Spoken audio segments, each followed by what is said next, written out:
Thank you. Oh. It's okay. Ladies and gentlemen, good evening. Today is Tuesday, November 15th, 2022, and this meeting of the Beverly Planning Board is hereby called to order. This is a hybrid meeting with, I believe we have one member appearing remotely, Rodney Sinclair. And if I remember my rules correctly, that means we do everything by a roll call vote, right? Okay. Just a reminder to board members that if you are not speaking, please turn your microphones off. And when you do wish to speak, please turn your microphones on. For members of the audience who wish to speak during the public hearing, we'll ask you to come to the chair, the table with the microphone. Again, press the microphone, please. We'll ask you your name and your address, and then you're free to speak your piece. So why don't I call the roll call just to verify attendance? Sarah Bartley, Yes. Ellen Flannery, Yes. George Gomes, Yes. Wayne Miller, Yes. Rodney Sinclair. Yes. Rodney is remote, just in case anybody is interested. Andrea Toulouse, Yes. Derek Beckwith, Yes. Ellen Hutchinson. Yes, okay. Everybody all set? Yes, Madam Chair. Okay, our first agenda item is number 1, subdivision approval not required plans. First plan is for 121 Livingston Avenue. The applicant is TAM Properties LLC. Good evening, Bob Griffin, on behalf of... Microphone, please, Mr. Griffin. Thank you. Put the microphone on. Nope, just, Hit it once. there you go. Hit it once, the green. Good evening, Bob Griffin, on behalf of TAM Properties. We have offices at 495 Cabot Street in Beverly. I'm going to just show you a board that shows the A&R plan. This is a pretty simple application.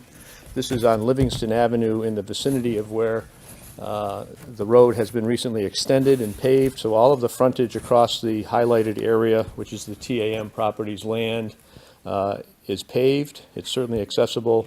There are other houses on the street. We're simply dividing a 300-foot-long parcel into 3 100-foot parcels. Each parcel will conform with the dimensional requirements of the R10 zoning district. That's it. Seems pretty straightforward, but if are there questions for Mr. Griffin, please? Thank you. Are there questions for Mr. Griffin, please, for members of the board? I just wanted to explain that I left very, very brief reminders about how you determine A&Rs Right. on your desk, which you didn't have ahead of time, but just with all the criteria for what an A&R is.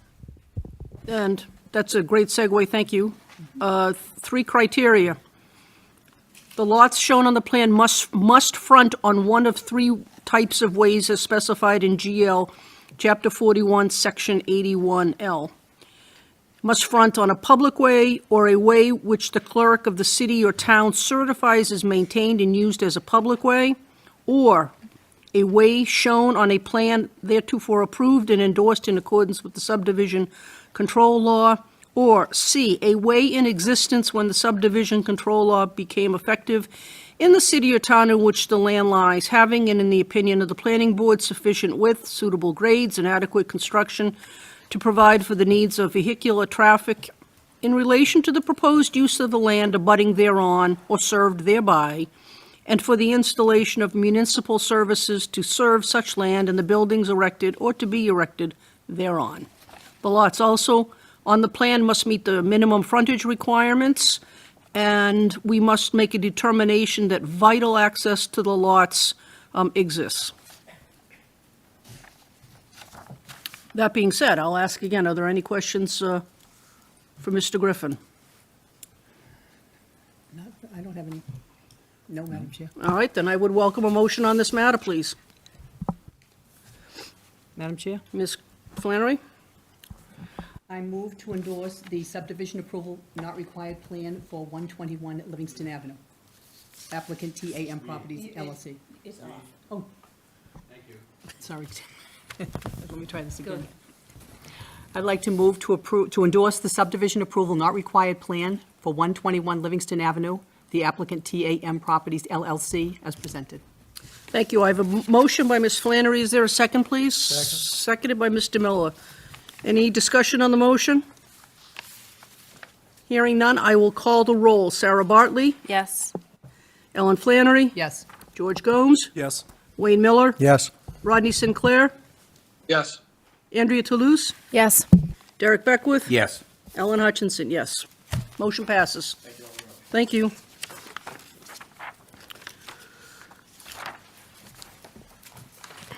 Next agenda item is also a subdivision approval not required plan for 26, 28, and 28R Cabot Street and 4 through 6, 8, and 10 Rantoul Street. The applicant is Goldberg Brothers Real Estate LLC and William Goldberg, trustee of the rear 28 Cabot Street Trust. Good evening, members of the board, Miranda Simasco. Microphone, please. Thank you, sorry. I think we're all Thank you. having trouble with the microphone tonight. We'll get it. Good evening, Miranda Simasco, representing the applicant, Goldberg Brothers Real Estate LLC, and William Goldberg as trustee of the rear 28 Cabot Street Trust. Thank you, Darlene. She has is showing the subdivision plan, or excuse me, the A&R plan on the screen here. And basically, obviously, this board is familiar with this site. It's the site of the proposed Southwest Gateway project that is before you. One of the business terms of this project is that it is a joint venture between Beverly Crossing and Goldberg Brothers. As you probably are aware, in Lot B on this plan actually corresponds to the parking and the drive access area for the project. That part of the project is going to remain owned by the Goldberg Brothers entity, in part because there are other, that parking lot is a shared parking lot, primarily for our project, but there are some other Goldberg properties that rely upon that parking as well. And then the Lot B, the Lot A, which is corresponds to where the building will sit, is going to be owned by the new joint venture entity. So what's going on here is that 6 currently existing lots with 5 buildings are being combined into these 2 development lots, if you will. And then there's a third lot, Lot C, which is a remainder lot on one of the single-family homes that is remaining, but a segment of the lot is being reduced and incorporated into Lot B for access. So there's a new lot called Lot C, which is a little bit smaller than what presently exists. All 3 of the lots will have conforming frontage on public ways.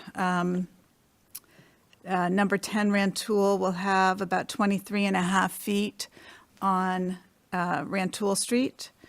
I'm not good at doing math, so I have to look at my notes. Lot A will have more than 200 feet of frontage along Rantoul Street and as it turns into Cabot. And finally, Lot B will have 50 feet of frontage on Goat Hill Lane, which is in accordance with our zoning ordinance, which allows frontage to be generously measured, I would say. You can see that this leg allows for 50 feet of frontage at Goat Hill Lane. And because there is no front setback requirement in the CC zoning district, that frontage leg or tail that you see is part of the actual frontage. The vital access piece of the frontage is satisfied by the access road that will exist on sort of the major leg of that piece. So all of the lots will conform. All of them have frontage on public ways, and we'd ask for the board to approve this as an approval not required plan. Attorney Smasko, I might have missed it, and for that I apologize. What will be the frontage of Lot C? Lot C is, you can see if you're looking at, are you looking at a copy of the plan? Mm-hmm. Okay, so right below where it says temporary easement, see note 5, if you see that, there's a Yes. measurement of 23.50. That is frontage on Rantoul Street. I can point it out No, here. I'm there. It's so small, I just couldn't I make it know, out, to be it's honest really with you. hard. And that meets zoning requirements? Yes, because in the CC zoning district, there is 0 frontage requirement for structures which predated zoning, which this property did. And I didn't put that in the notes, because I missed that. Okay. Are there questions for Attorney Samasko?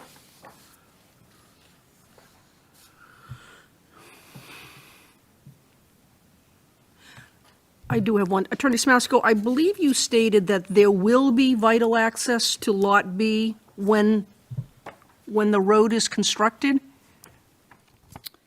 Doesn't there have to be currently vital access? Well, what we're showing is that that road is, there is vital access, there's nothing, the A&R plan is showing the building to be raised. So once that building is raised, there is no barrier from the lot to Goat Hill Lane. Okay. And you can approve a lot, as you often do, based on the assumption that there will be a driveway to provide the access, so that it's sort of similar to that situation. We have the frontage, and there Okay. will be a drive from All right. that frontage. Thank you. And just to clarify too, the access doesn't have to cross the frontage, so the Red Tool side would also constitute frontage, access? Okay, thank you. Any other questions? Wayne? I just assume, Darlene, that that's all true. Yes. Okay. And let me add that the criteria for this A&R is the exact same criteria as I read for the Livingston Avenue one. To me, it seems to me that it's met, so. If there's no further questions for Attorney Samasko, I'd welcome a motion on this matter, please. Ms. Flannery? Madam Chair, I move to endorse the subdivision approval not required plan, number 26, 28, and 28R Cabot Street, and number 4 through 6, 8 and 10 Rantoul Street. The applicant Goldberg Brothers Real Estate LLC and William Goldberg, trustee of the rear 28 Cabot Street Trust, as presented. I have a motion. Is there a second, please? Seconded by Mr. Miller. Discussion on the motion? Hearing none, I'll call the roll. Sarah Bartley? Yes. Ellen Flannery? Yes. George Gomes? Yes. Wayne Miller? Yes. Rodney Sinclair? Yes. Andrea Toulouse? Yes. Derek Beckwith? Yes. Ellen Hutchinson, yes. Motion passes. Thank you very much. Thank you.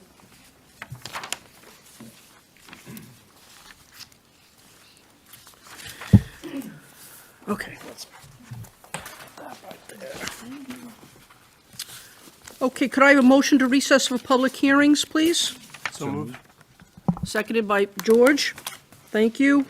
I'll call the roll. All in favor, nope, sorry, can't do it that way. Call the roll. Sarah Bartley? Yes. Ellen Flannery? Yes. George Gomes? Yes. Wayne Miller? Yes. Rodney Sinclair? Yes. Andrea Toulouse? Yes. Derek Beckwith? Yes. Ellen Hutchinson, yes. Okay, our first public hearing is the continued public hearing, site plan review number 154-22, and inclusionary housing number 20-22 for the properties located at 218-224 Cabot Street and 18 Federal Street, to construct a mixed-use building containing 113 residential units, 5,000 square feet of ground floor commercial and 153 parking spaces. And the applicant is Leggett McCall Properties LLC. Madam Chair, I just want to remind you, you guys started this one before I joined the board, so I can't participate in this one. Okay, thanks. Thank you, Mr. Gomes. Good evening, members of the board. Miranda Simasco. Also here this evening on behalf of the applicant, Stefano Basso from SV Design, Sam Cole from Leggett McCall Properties, the applicant. I believe we have Rebecca Brown on remote. She's good enough to be joining us, even though she's under the weather, recovering from COVID. And we also have Addie Grady from Leggett McCall, who is also getting well and joining us remotely, and Charlie Ware from Hancock Associates, the civil engineer. I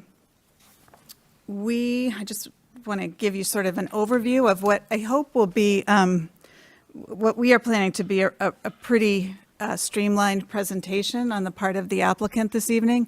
We, as members will appreciate or recall, have been here on several occasions. This is our fourth public hearing for the project.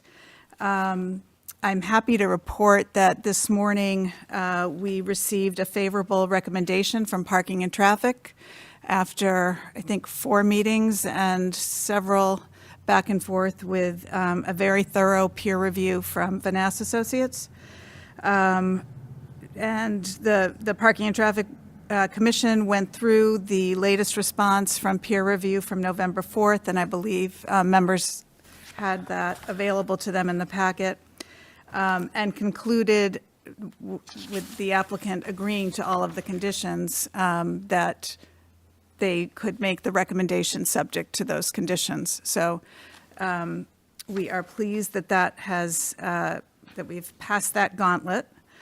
And I think importantly, the peer review conditions include a pretty extensive set of off-site pedestrian and traffic improvements, well over $250,000 worth of improvements that the applicant has undertaken, as well as responsibility for doing a safety audit of other intersections in the Cabot Street area. So I think that the Parking and Traffic Commission did a nice job of getting a robust set of mitigation for this project. I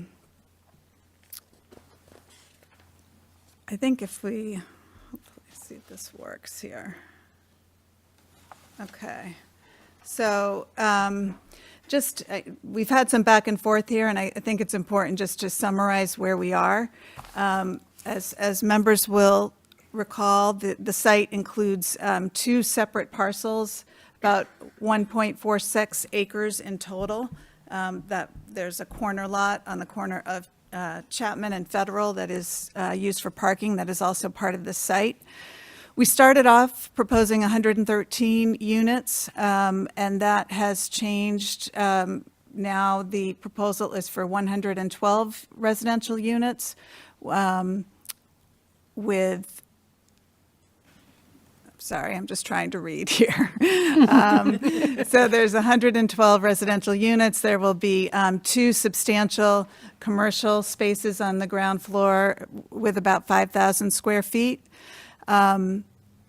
One of the proposals that was outlined in the submittal to you this week is that Leggett went back to the drawing board with SV and looked at the artist spaces that we had presented last time, and we had presented 4 in lieu of one of the units, and they managed to reconfigure it so that the space is actually better equipped and flows as sort of one unit, and they got an extra 2 units. So now the proposal is to add 6 artist studios on the second floor. They'll be served by their own lavatory and be sort of an integrated unit unto themselves. So I think Leggett's very pleased with that, and we'll show you where those are shortly. Just a reminder that in total, there's about 153 residential parking spaces combined between the garage and the lot next door. There's a high level of sustainability incorporated into the design of this project, as we've reviewed in prior meetings. We are preserving the existing facade and existing building on 118, at 218 Cabot Street, known as the Rogers Building, which I think the team is pleased to be able to tell you that. The project otherwise complies with zoning. We received our Design Review Board recommendation back in July, and as of this morning, we have our parking and traffic recommendation.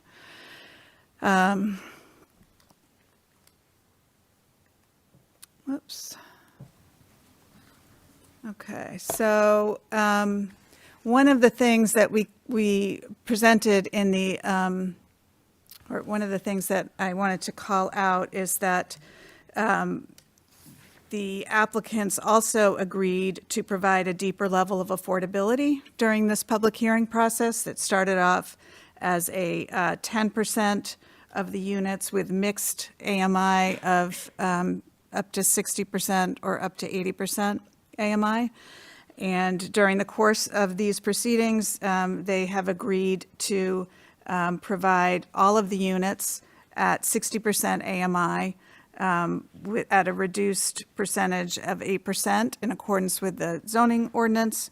That equates to 9 units that will be permanently restricted for households with less than 60% average median income. We have, I've presented to Darlene, because one of the things I called out in the package that was submitted last week is that we had inadvertently failed to update the floor plans with the new affordable unit configurations, because originally the floor plans, I think, are still showing 10% units on the hard copies that board members received. So we have revised that configuration, and basically the 9 units will be, I recognize it's hard to see it on this, but they have been configured so that there will be 4 one-bedrooms, 2 one-bedrooms with dens, 2 two-bedrooms, and 1 two-bedroom with a den. So we're dispersed across all sizes of units. There will be 3 units on the second floor, 2 on the third floor, 2 on the fourth floor, and 2 on the fifth. So they're also widely dispersed among the floors. So we would respectfully request that this be considered an amendment of our inclusionary housing application to reduce the affordability as outlined here and as reflected on the newly submitted plans, which Darlene was provided with a copy of. So I think the next slides, and I'm happy if I can approach the slides and show you exactly where the affordable units are, if members would like that.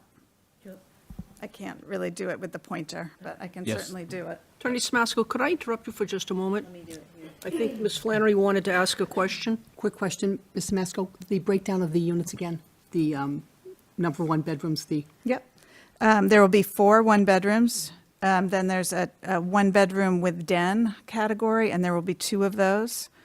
There will be 2 two-bedrooms, and then 1 two-bedroom with a den. thank you. Okay. Stefano, do you remember, maybe could you point out where the affordables are on there? Just so we can double team it? I will do it from here, just for the people on the video. There's 3 on level 2. There's more apartments on level 2 than there are on the upper levels because of the units that are in the second floor of the existing building. So the 2-bedroom unit is over here on Cabot Street. We have a 1-bedroom here on the courtyard and a 1-bedroom with a den over here.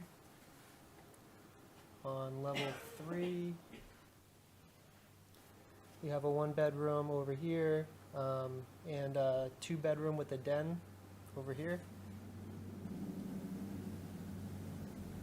Bottom of the screen, 2-bedroom and then one bedroom up here on Federal Street. And then another one bedroom in the courtyard, and then the one bedroom den over here. So we tried to disperse them throughout different areas of the building, make sure some of them had balconies, kind of just to keep, same thing with the number of bedrooms and the unit type in proportion with the whole project, so that they would have similar amenities and facilities. Thank you. Okay, I'm going to back up.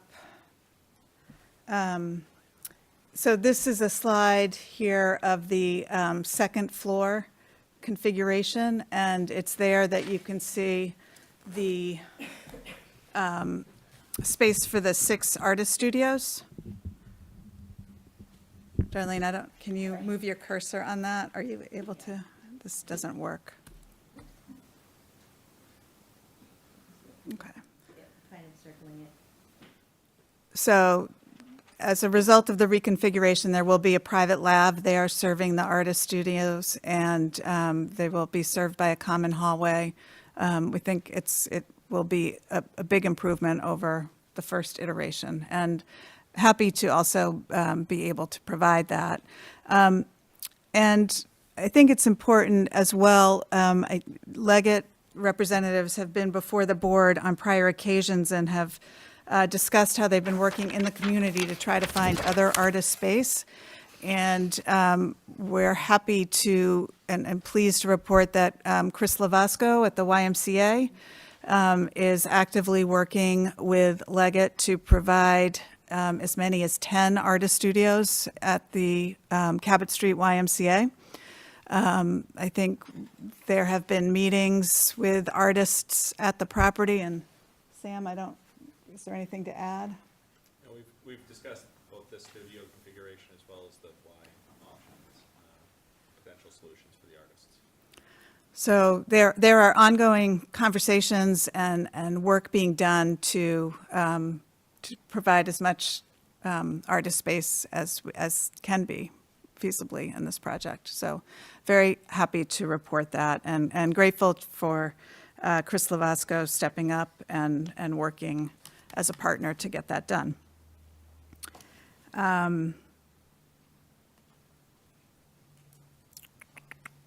So I'll just kind of run through. There were some other plan changes sort of through the course of DRB and parking and traffic that are relatively, they're more tweaks, things like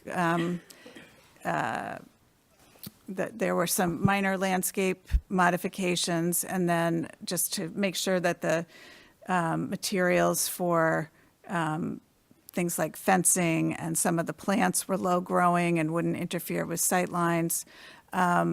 There were also some tweaks to the garage layout in particular that came as a result of parking and traffic, where certain spaces were designated or recommended to be designated as compact spaces. So we can walk through that with you. I think they've been reviewed by Parking and Traffic and Design Review Board, but I just wanted to let you know that the plans that were recently submitted did capture those. And I think with that, I would leave it up to members of the board to ask any questions, and the team is here. I would remind you that we have done that Rebecca Brown from GPI did a pretty thorough traffic presentation before the board. I think it was the last meeting, but it might have been the one before that. So Rebecca's here standing by if there are further questions, but we are pleased to have the recommendations from the Parking and Traffic Commission and to take off from that. Thank you. Questions for Attorney Samasco or her team? Wayne? Really curious about these artist spaces. What would constitute an artist? I mean, are these visual arts, or what kind of arts would qualify for these? My understanding is that there are visual artists there, and that's what the intent is, yes. Just wondering if musical artists or sculptures or, I don't know, who would qualify as an artist? May I? Sure. I mean, it's very hard to to define, and not that this doesn't apply to this project, but when we created the artist live work special permit, we attempted to define artists. So there is language in the zoning ordinance that could categorize it, but it's very broad. I mean, food artists, photography. I mean, we don't want to pigeonhole somebody who identifies themselves as an artist, I think particularly, but I think the landlord would have to kind of there's models in place for how to kind of accept tenants and kind of vet them as artists to make sure that who's occupying the spaces are clearly artists. Yeah. This is of no real consequence, but I'm just interested in the, what might be noise challenges or odor challenges or anything else for that. I don't know. Okay. Derek? I'll follow up on that with the question. I was hoping for more, but 6 is more than 4, which is, I think, where we were before. And it's also designed in a way that, has them together with their own, facility, et cetera, et cetera. So I'm eager to hear if there, later on, during public comment, if there is any reaction from the art community. But also, I think we've been talking that 11 artists or more actually have been sharing that space. So at least organically, some sort of process has existed where artists have come together and been rented these locations. So, hopefully the process in the arts community, will be supportive of this. And but I had a couple of questions about the parking and the traffic. I'm interested in how the resolution of the multiple turning points to get into the parking spaces that was identified in the peer review. I think it was comment number S8 originally, and there the suggestions that were made as possible solutions would be to relocate the compact, the elimination of a space, et cetera. So was the compact car adjustment made to be able to do the fix without reducing any parking inside the building? There was an adjustment made that I know did not reduce the number of parking spaces. Okay. Rebecca's probably better suited to answer that question. Did you hear everything, Rebecca? I did, yes. So, so there were not any adjustments made there. What we are proposing to do is to have those parking spaces be restricted so that large SUVs and pickup trucks wouldn't be able to park there. So the design vehicle that was previously used to evaluate those parking spaces was a P19 vehicle, which represents like a Chevy Suburban or an F-150 pickup truck. But somebody driving a full-size sedan would easily be able to navigate in and out of those parking spaces. So because all of the parking spaces within the garage will be assigned, we will ensure that those do not get assigned to anyone who has a large SUV or truck, but anyone else would be able to navigate in and out of those spaces. Okay. I have the floor plan, or the plans that were dated the 7th of November, 2022. I'm looking at page A1.01, and in the actual plot of the parking area, it says private resident parking 123 spaces, and in the legend, it says 124 parking spaces in the garage. So I'm curious about the difference of where the space went. That may be, I don't remember that. It may be that there's, Yeah, I think the discrepancy is typo? probably when we eliminated one of the apartments. We didn't need that space anymore, and we used that space over here by the loading zone. So we carved out a designated access zone for the loading that enters the garage through this alleyway off of Federal Street to get over to the elevator. Okay, so when you reduced the number of units by the creation of the artist studio? Correct. But the artist studio, wouldn't they require some sort of parking for those two?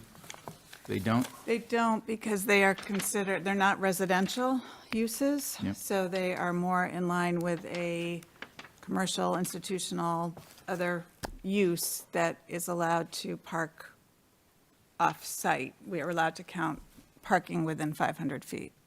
Okay, and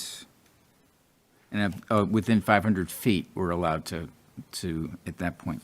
Which kind of brings me to a wider question, and this is one that maybe Darlene would also know some of the answers to. Is I was looking at, and I have not had time to read the Parking and Traffic Commission report that's here. I apologize for that. But in looking at the number of spaces and the audit that was done, you know, in a time when both the Cabot and the Larkham were at, you know, almost full capacity, that sort of thing. The audit was done to see what spaces were available in the area within 500 feet, and the math seemed to come down to that there were 101 unused spaces someplace within the 500 feet, correct? I'm curious as to whether or not during snow emergencies in this neighborhood, in this area, whether or not that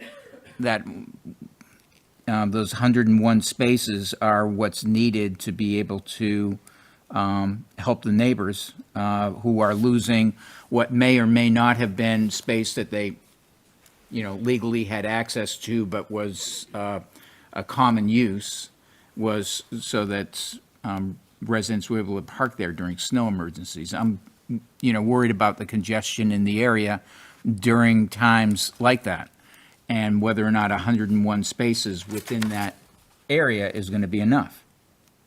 So the 101 spaces represents when there's two events occurring. So there'd be an event at the Larkham Theater and at the Cabot Theater on the same night, which that typically only occurs on the weekends anyway, because the Larkham Theater doesn't have a lot of weekday events.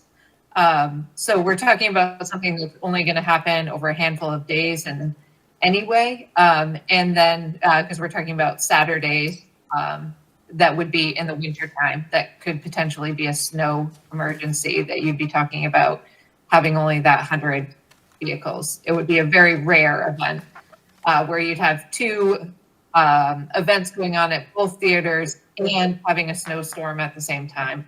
Well, my guess is that, you know, if there was a major snowstorm that caused no parking allowed on the city streets, that all of the cars that would normally be parked on the street and, you know, spaces that would be available would not be.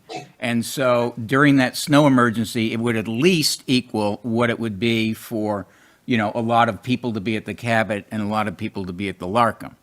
I'm just, you know, concerned about what these residents are going to be forced to do during these times. And I'm not saying that that's, you know, enough to stop the project. What I'm saying is this is a consideration to the impacts of the neighborhood that I think needs to be accommodated somehow and adjusted and looked at as part of our decision-making in terms of what that solution is going to be, whether it's the city's responsibility or the applicant's responsibility.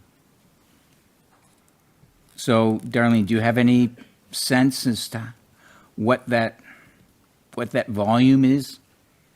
Well, I mean, I agree that, you know, if there's typically if there's a snow emergency, it doesn't apply to downtown until the last moment possible, to encourage commercial activity to continue.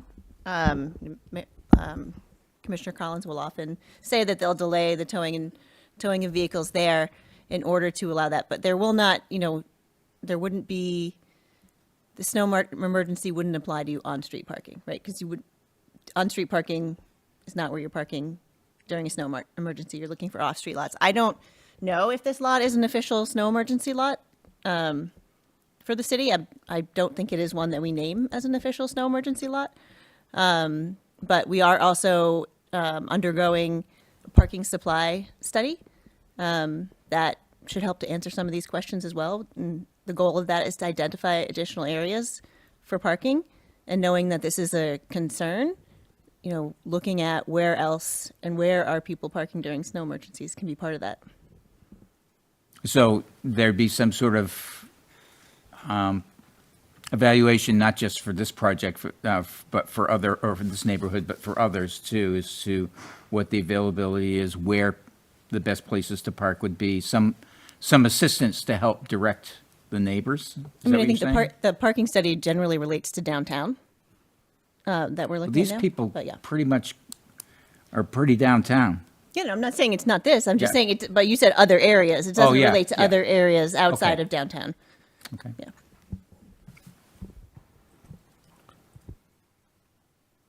I'll also note, in terms of the list of things, I had a question as to why, this is initially, why there weren't any inclusionary units on any of the corner units, and none of those units were 1,200 square feet or above, et cetera, but you've actually addressed that in this new plan with, especially the Cabot Street corner unit, Yeah. you know, with That's going to be a pretty special unit. having, you know, 2 sets of windows and things like that. So I just wanted to, you know, to say I recognize that, Thank you. which might come as a shock to the proponents, but anyway. That's it for now. I think I might have a couple more, but that's it. Wayne? Just a follow-up in context. I think I understand this correctly. The parking demand generated by the site is expected to decrease by 4 spaces, correct? So the concern about the very unusual event day with a snowstorm, a dual event day with a snowstorm, if that's the case, then it's worse now than it would be after this proposal, right? Well, except there isn't any public access to be able to park in all the spots in the building. Those are being counted as available spots, but for the residents of the building who don't live there now. So to me, it's still, they haven't solved the parking problem in the area. And I would just say that this applicant from the beginning has recognized the fact that this private property has been used for public parking. And, you know, we are sensitive to that, and the applicant has engaged with the administration to try to come up with some creative solutions to partner with the city to be able to provide more parking. Those conversations are ongoing, we hope. And at the same time, this is private property. The owners, the Dana family, have owned it for a long time. They put it out to bid. It is within their right to have it developed, even though it is currently used for city parking.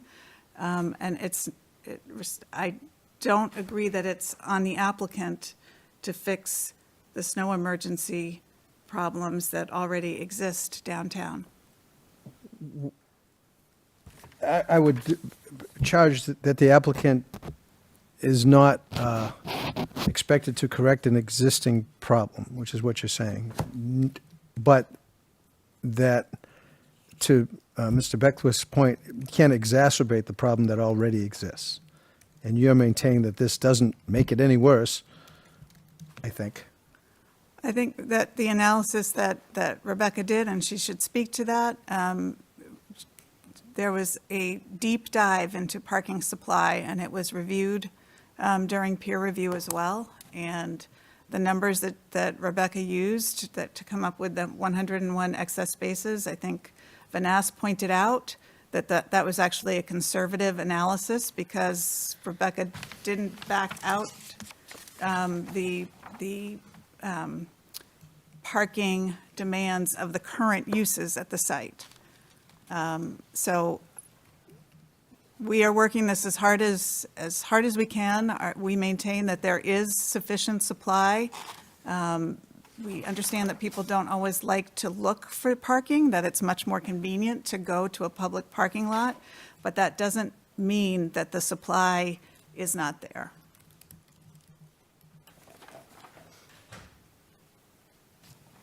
Other questions?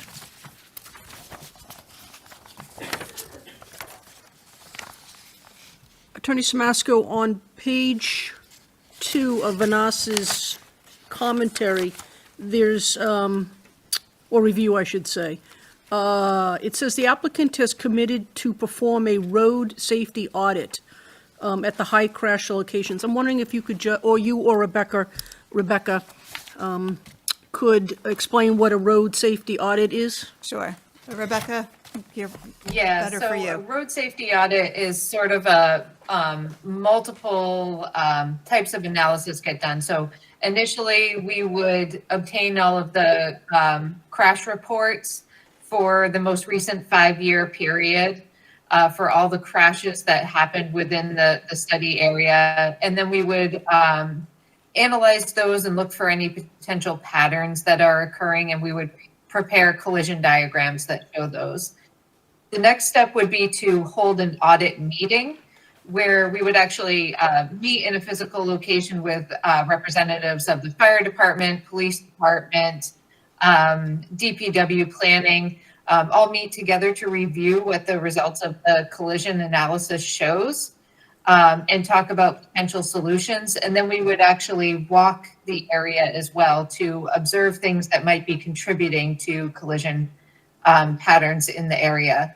And then the last step would be to prepare a report that essentially creates a matrix that identifies potential cost and time frame and funding mechanisms for each of the potential measures to mitigate the collision patterns that are occurring at the locations.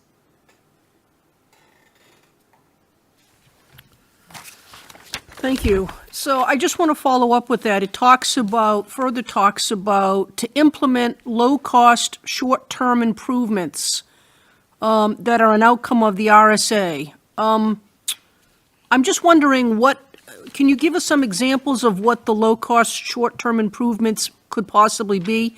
And I guess my question is, why would they just be short-term? Yeah, so they're considered low cost short term because they can typically be done in a few month period. So the low cost short term measures typically consist of things that would be like signage and striping changes. They could be some slight modifications to curbs to add like a new wheelchair ramp or change the crosswalk pattern or something like that. But they don't tend to involve elaborate changes to curb lines or the alignment of the roadway or widening of the roadways or something like that. So they tend to focus mostly on signage and striping types of changes. So is it fair to say that the short term doesn't reflect the length of the period of time these improvements would be in place, but the amount of time it takes to make them happen, so to speak? Correct. Okay. Yes.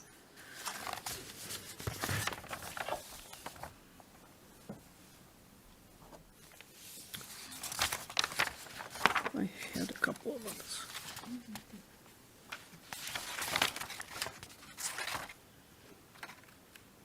I'm sorry, I'm just going through my notes. Attorney Samasco, on page 3 of the report, it talks about, on comment T3, it talks about the applicant should commit to implementing pedestrian mobility improvements at various spots. It talks about Cabot Street, Bow Street, and Abbott Street, Federal Street and Chapman Street and Bow Street. There's a subsequent response that says the city has secured funding for the reconstruction of sidewalks and wheelchair ramps, et cetera, et cetera. Basically, my question is this: does this response and the city's securing of funding mean that what Vanessa has recommended will be done? Yes, and there's A small segment of it was what was referenced as the work that the city has already permitted and approved and funded. There are several other items there, I believe, under that comment, that all are being undertaken by the applicant. But yes, all of the work is going to be done. Thank you. We might note that there's a $15,000 limit to that? That's actually, That's excuse me, the that's a audit. limit on the short-term improvements. So that's over and above what the others are. That's not the cost of the audit. That's not the cost of the short-term improvements? What is, It's not the cost of the audit, so the applicant is funding the audit itself, and then agreeing to perform up to $15,000 worth of what is recommended from the audit. And then in addition, under the T3 comment, there are multiple intersections, and Rebecca can describe this in a little bit more detail, that the applicant is undertaking, and those cost well north of $250,000. okay. Yeah, actually, if I can share screen for a moment, I can show you what we are actually proposing to do for improvements.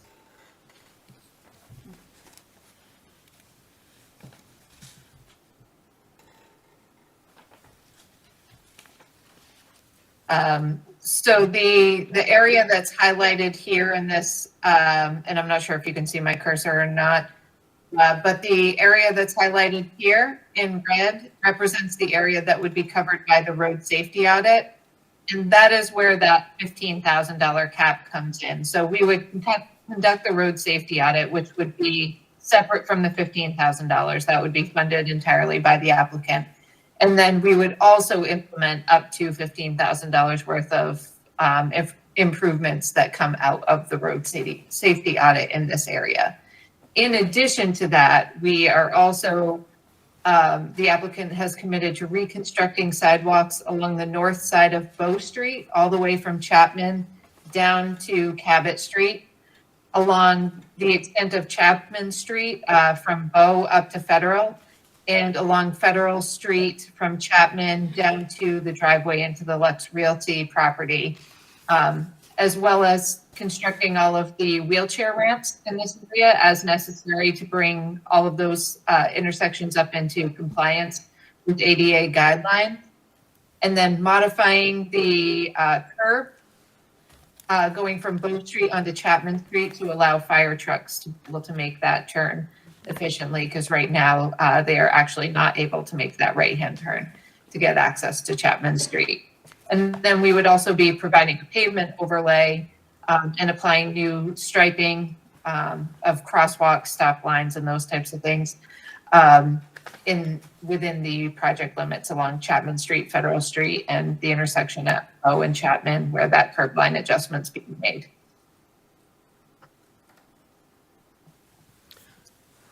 Thank you. Attorney Smasko, the 153 parking spaces are just for the residents, correct? Yes, that's correct. So there's no designated parking spaces for the guests of the tenant space? 5,000 square feet, There is not separate guest designations. okay.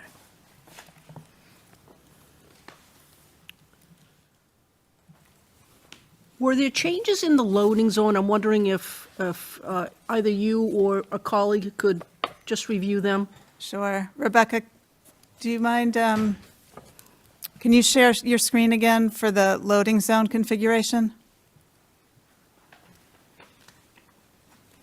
Sorry, I was muted.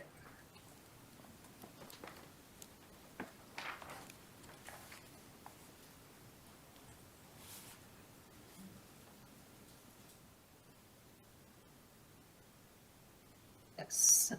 So the loading zone is located over here on Federal Street, and I can zoom it. Whoops, sorry. I just advanced it. There we go. So the loading zone is located right here on Federal Street. The changes that were made were essentially restriping the parking spaces in this area so that we're maintaining the same number of parking spaces, but shifting them slightly to the south towards Chapman Street, or excuse me, to the west towards Chapman Street to be able to create this loading zone that's right here. And that would be able to provide access so that someone could use it for move-ins as well. We would be able to use this side alley to come in through the building and access the elevators here, or they could use it to access the restaurant retail area up here as well. Can everybody see it? Do you want me to point there? It's sort of right on the corner of that building. I can see It's it. under the F on Federal? Yes, there it is. That's There we go. Thank you, thank you. Yeah, so right here is the loading zone. Thank you. Yep.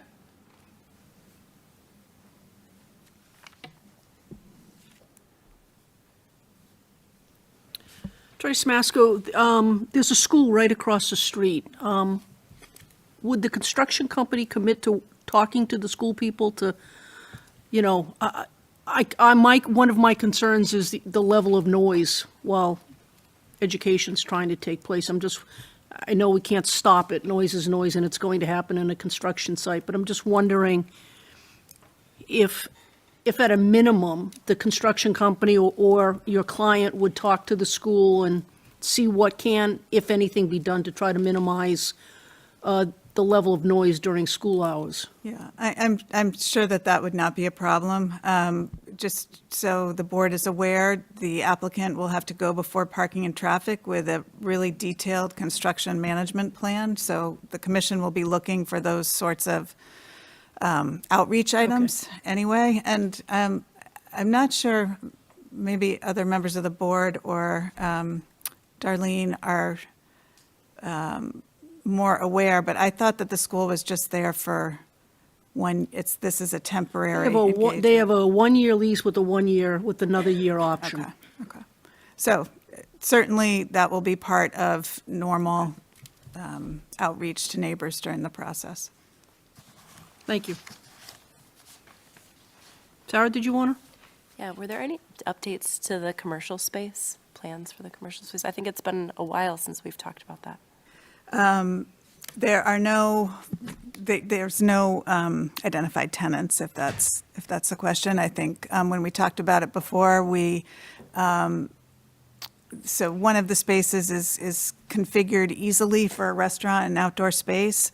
But I think there's some flexibility within those spaces so that if there were a larger user, I know everybody would be thrilled to have a market downtown. We're probably not going to see something the size of Family Dollar, but if there is a feasible market use, that would, I think that Leggett has said before in these forums that, they're interested in having, local establishments that are serving the community, not Starbucks or other national chains, so.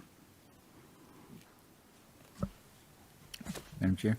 Please. I had a question about on Bow Street, it looks like there's a parking area for 15 or so cars. I was under the impression that was for visitors and that sort of thing. No, that's property, that's not property that we own. This is this 214 Cabot Street property, is that the story? Yeah, that's actually the property that has recently been renovated into the new Bonefish Harry's. Yeah. And that parking lot serves that property. Okay, so there's no parking for, I apologize for me, misidentifying, if that's a word. I think a former president used that, so I'll use it.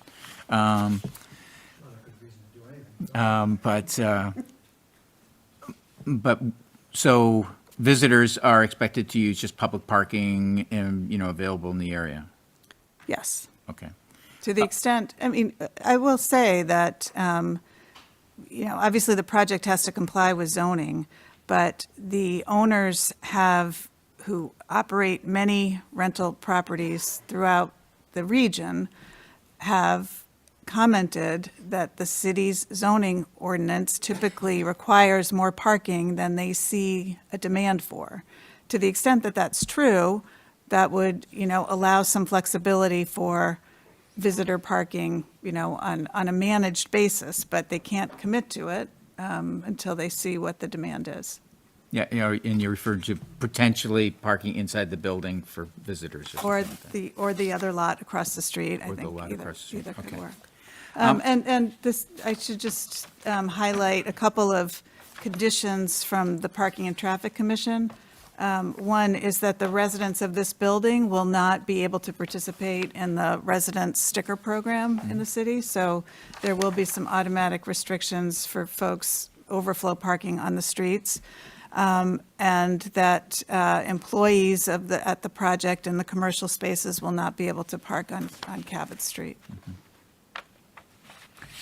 So I don't know if it's possible to pull the renderings up, but I'm curious to rendering R1.01. It's this one.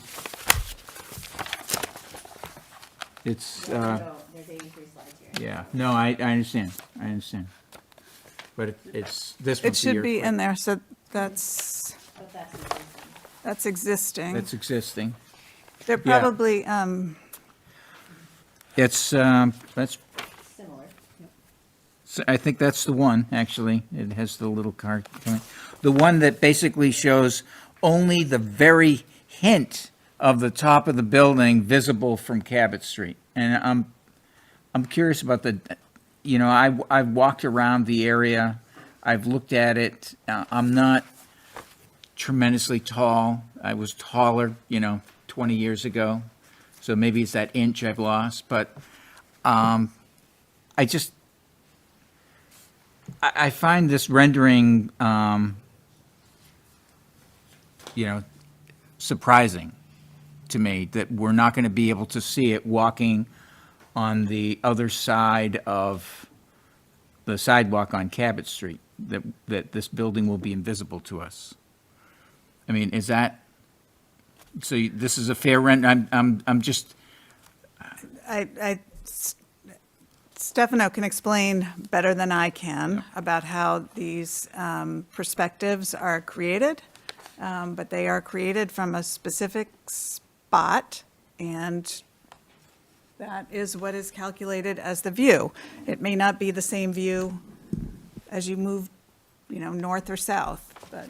Yeah, so I think from this side where you're kind of right in front of the building, as you're approaching, coming up Abbott Street, say from like the Lovett Street side, the building will be taller. As you're further away, you'll see the upper stories a little more. As you get closer, the existing building's pretty tall, actually. The floor-to-floor heights are pretty generous in there, and there's also a tall parapet on the roof of the building. So that screens it. When you're standing right across the street, it will be largely obscured. okay. Heading north, coming from Salem, you'll see more of the side of it. I think we have one of the renderings showing, up above A&B Burger and the new Bonefish building, because those are both one story. You do see more of it back there.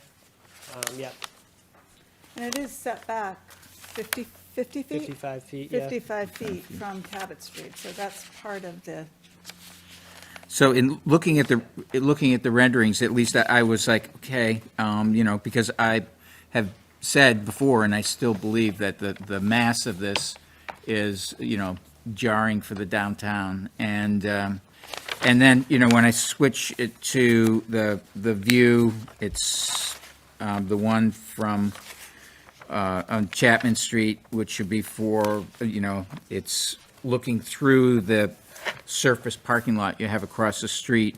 I mean, it totally just blocks the view of anything there, the steeple, all of that. To me, then, in terms of fitting into the neighborhood, I understand that it meets the zoning requirements. This is one of the most jarring things I could think of in terms of what the impact is going to be. not necessarily because it's a scenic view of a parking lot in back, but because the openness and the open air, the space, things like that, they're all gone to the area.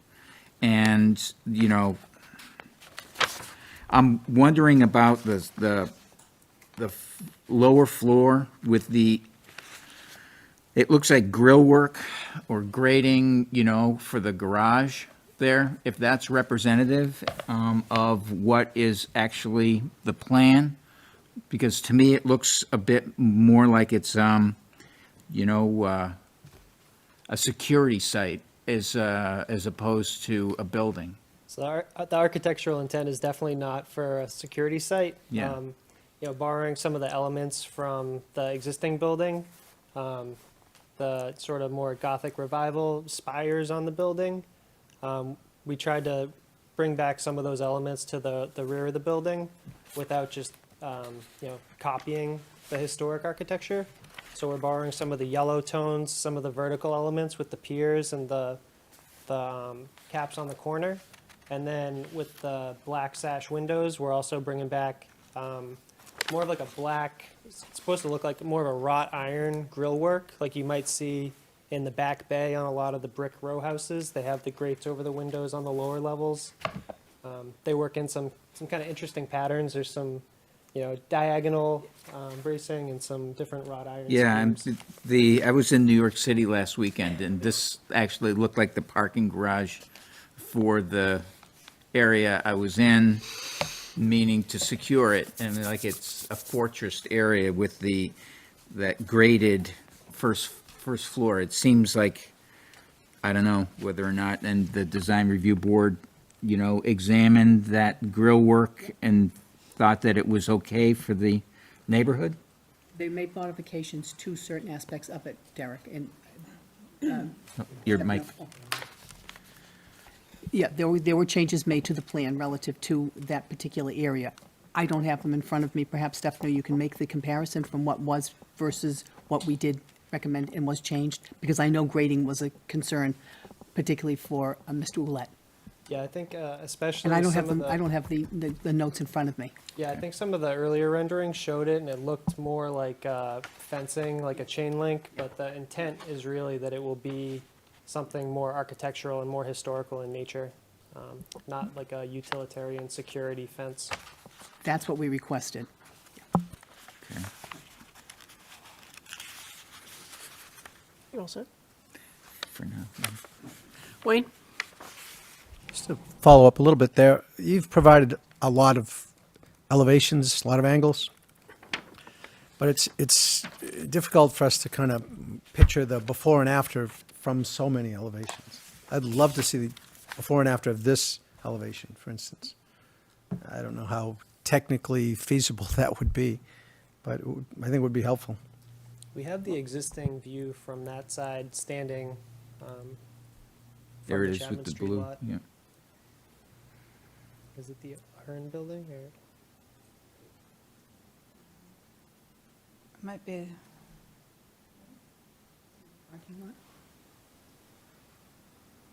Would have been the view from Bow, right? Is that what he's talking about? This is from Chapman. It's not exactly the same, but I'm kind of halfway between Chapman and halfway between Bow Street and Federal. Yeah, it's just, it's the wrong Yeah. orientation, I think, from that other view, right? Or is it? same. Okay. Right in the middle. Yeah, this is standing right against the fence in the parking lot that backs onto the senior housing building. Yeah, looking due east just about. Yep.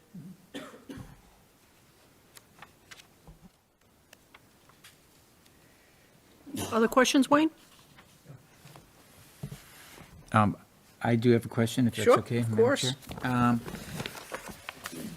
Attorney Samasco, I asked at the last meeting if it would be possible for you to supply what you project or feel the rents for these units will be, the market rents, when it's available, so I'd be very eager to hear those numbers.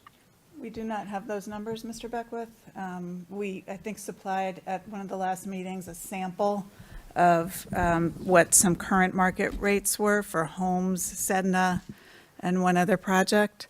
But it's, the way that this process works is that when the units come online, there will be an assessment of what the other projects are bearing for market rates. And that, as we know, any of us who have experienced the past few years, market conditions change rather dramatically. So they're not in a position to project what the rents will be 3 years from now when this building comes online. I think that what you heard and what is correct is that they will be consistent with the rest of the market rent units in the city. So they would be the average cost of a two-bedroom apartment in Beverly? I'm not sure that they would be the average cost. Well, if They- you they said will look at the reflective, I'm mark. trying to figure Well, out they could how be, affordable they're going to be. I don't know that we can give you that information, Mr. Beckwith. I don't know that that's within our scope. And this comes up a lot, and the market conditions are the market conditions. Our charge is to determine whether or not the project is permitted by right. In no portion of the statutory authority that we have does cost of units come into play. I mean, it's interesting, but I don't know that it's not going to impact what I think about whether the project is by right or not, or whether it fits the guidelines or not. That's fair. And, and I've said this before, and I know maybe I'm the only one on the board that feels that having a sense as to if luxury apartments are being created in an area where the average person, the average median income right now would not be able to afford that I think that's reflective of whether or not it's impactful to the neighborhood that the building is going into. And I understand that we have a difference of opinion on that. I also understand that we cannot force or stop this project because of what the rent is going to be. But I think it's a fair question to ask for transparency for any developer building a 100-plus unit or 60-plus unit building someplace in an area of our city that traditionally has been one of affordable to working families, about what that building is going to be like in terms of housing. Let me say this, that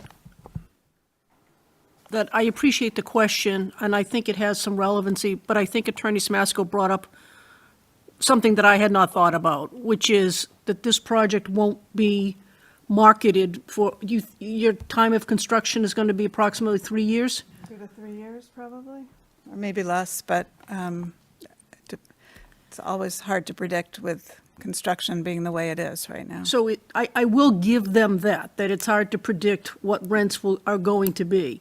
But I suspect that you will find that they will be competitive with the other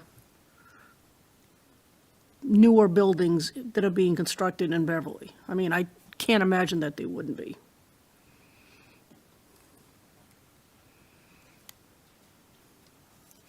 And we share your concern. Okay. Yes, Wayne? I'll be brief. To the issue of transparency, this applicant or any applicant may come before us and maintain that certain restrictions exist because of financial concerns. They can't build out of solid granite, and they can't build, for instance, one story because it's not financially feasible. So if the applicant were to come before us and maintain concern about those constraints, then transparency about the financial considerations of this project, I think, would then be a viable concerns for us. And I've often felt that there was really not much financial transparency occurring here.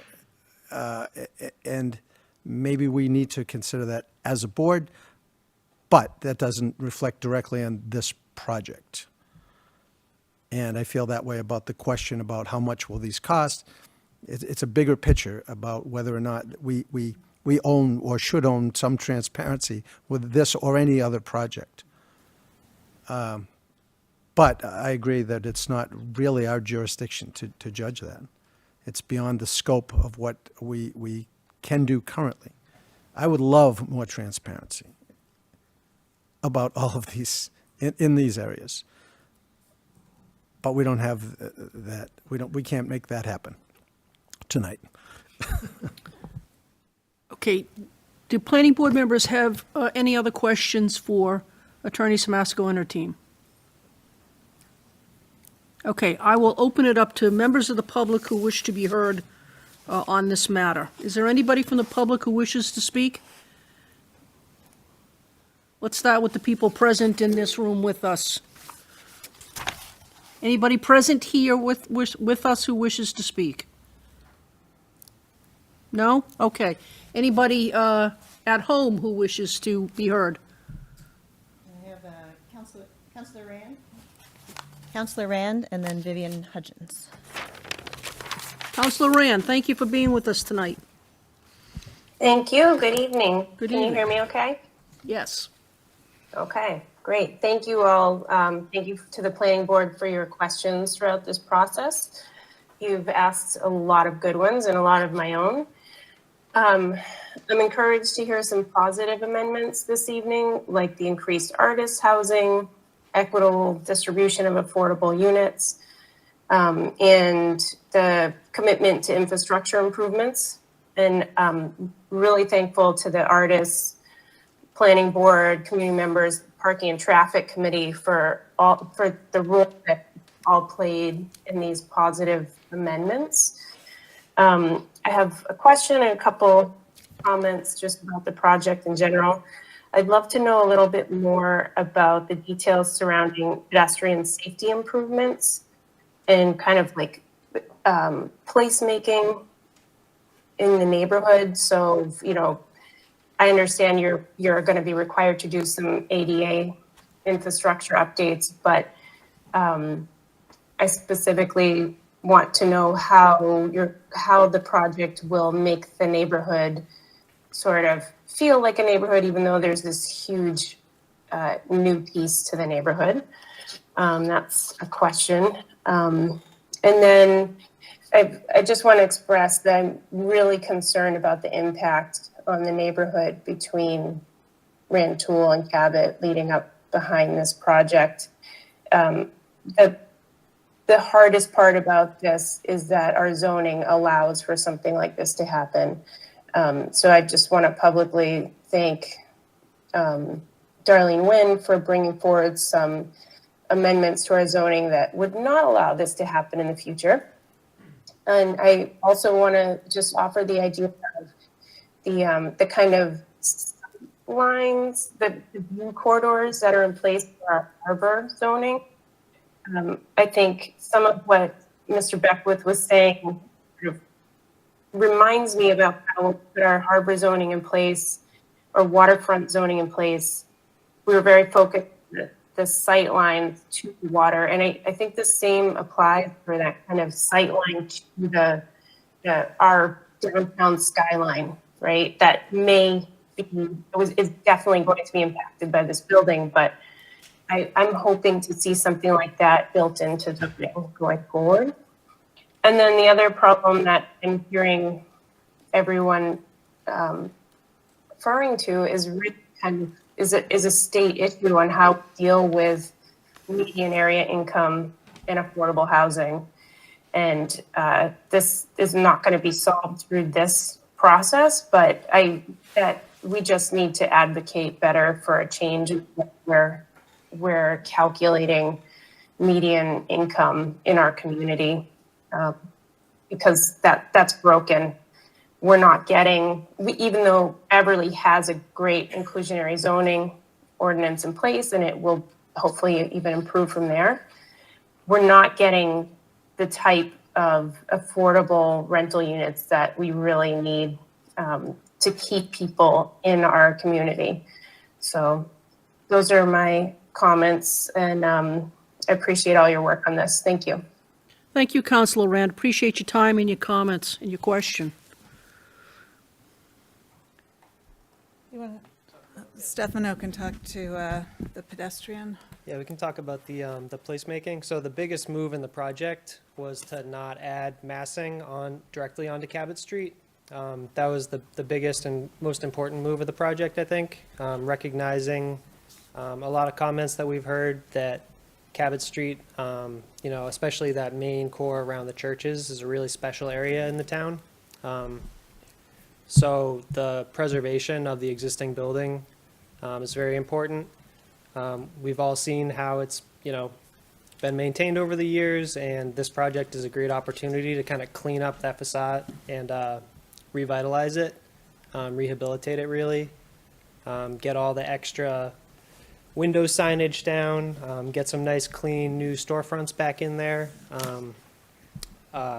recreate some of the historical details that were either obscured or removed. You can see some parts of it have the traditional brick piers that come down. Some other parts were kind of covered up over the years and the signboards are hidden. We have some great photos from Historic Beverly. So we have a good handle on what it used to look like, so we can bring it back to that same level of detail and articulation. We'll have the main entry to the residential portion in the middle under the arched window, which is really nice, and then flanked on either side by two pretty robust sized retail spaces that should help to activate the streetscape there with a lot of glass. Moving around the building, we found that going down from Cabot down Federal, a lot of the scale of the commercial buildings kind of carried down there a little bit. The backside of the bank building and the Realtor, and then the St. Mary's School building. So we thought there was a lot of good precedent for brick kind of at that second tier. You have the main commercial corridor on Cabot, but then there's a little bit of a transitional zone before it transitions into the fully residential side of the neighborhood. So borrowing some of the massing and elements from the St. Mary's School building was important, kind of expressing on the corners of the building a little bit more of a solid architecture like they do on the St. Mary's School. So we kind of capped either wing of the building on Chapman and Federal with those more solid masonry piers, while still lightening up the fifth floor, stepping it back a little bit. On the pedestrian scale, we're adding a lot of plantings on Chapman and Federal, street trees, planting beds. We're adding pedestrian lighting, dark sky compliant lighting. Some comments that came up from the DRB related to safety. And what you see is that in an urban neighborhood that's safe for walking is actually one with more activity, and that an empty parking lot isn't actually a great space for people to walk, and that transitioning from the main commercial corridor to the neighborhood back and forth, infilling this piece is actually an opportunity to help increase safety. There was some concern about the sort of alleyway that was created along the side of the building off Federal Street that feeds the back patio of the restaurant area and also the loading zone to the garage. So a lot of care and attention went in. We revised the plans to show a security gate where you can egress out through the alleyway in case of emergency, but it would be locked, so people couldn't come in. You couldn't have someone, like, say, hiding around the corner of the building. So there's some lighting there and some security measures that were taken into effect. Also, Estelle, on the Federal Street side, there's opportunity for some artwork panels. So like a lot of our projects, we don't know what that is yet, but there's an opportunity, kind of some areas where we have the wrought iron style grill work to the parking garage. There's some other opaque walls on the building behind a raised planting bed. I think it's a couple feet high raised planter, and then there's a pretty good sized wall for some artwork opportunities along that side with some lighting that should help make it a little nicer on that side.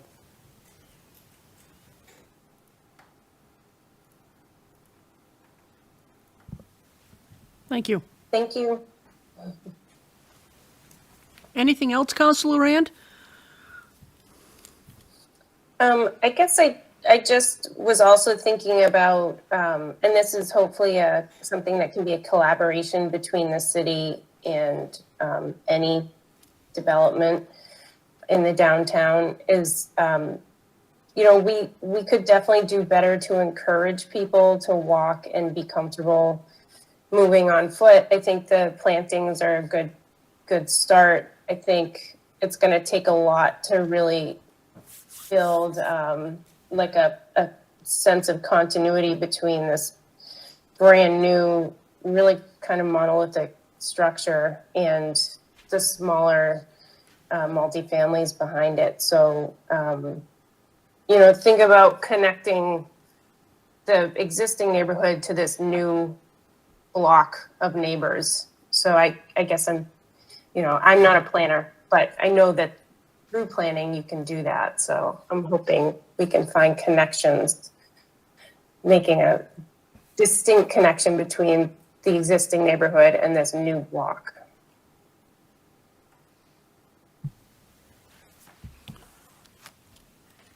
Sounds good. Thank you so much. I believe you said you had someone else, Darlene, from the public? Yeah, Vivian Hudgens, you can unmute. Hello. Hi. I'm sorry, the sound was coming back, but hi, I'm Vivian Hudgens, part of the artist community, and I wanted to respond about the question towards the art community in Beverly. What kind of artists would be, able to rent these extra art spaces that they provided in the building, being set up on 222 Cabot Street.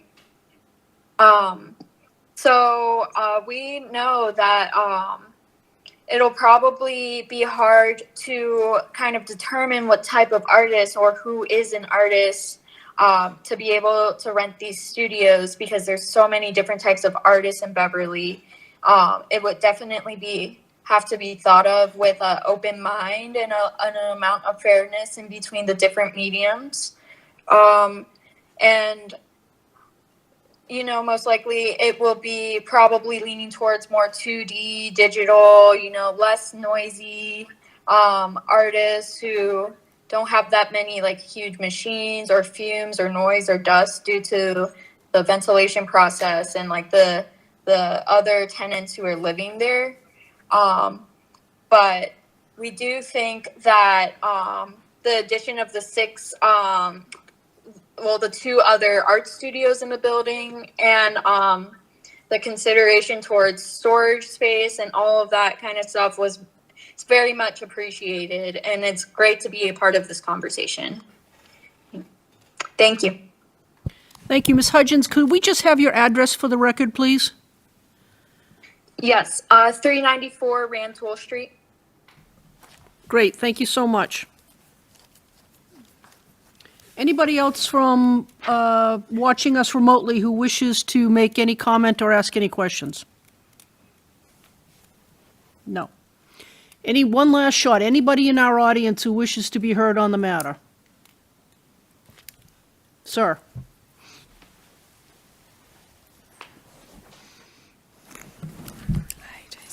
Your name and address for the record, please? I have to push this, right? Yes. No, it's already on. It's already on, okay. Jason Silva, 6 Crosby Ave. Thank you for the opportunity to speak. I will be brief. I know it's been a long night. And I want to thank the planning board members for your service and for the thoughtful questions tonight. I think it's been a great conversation. Having said that, I do understand the planning board's role and its limited authority in this regard. I know the project's, it seems like it's a by right project consistent with zoning. So I understand that. I did, however, want to take the opportunity to express some concern with this project, in particular the size and scale of the project. I think it's massive.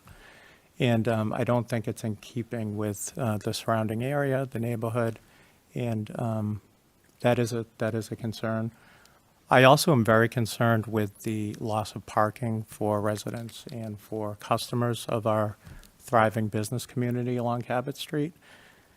I think there was some opportunity, maybe before this proposal even got to the planning board, to kind of think about that and think about the parking lot and its future use as possibly a public space to provide some parking, but also some creative urban public use.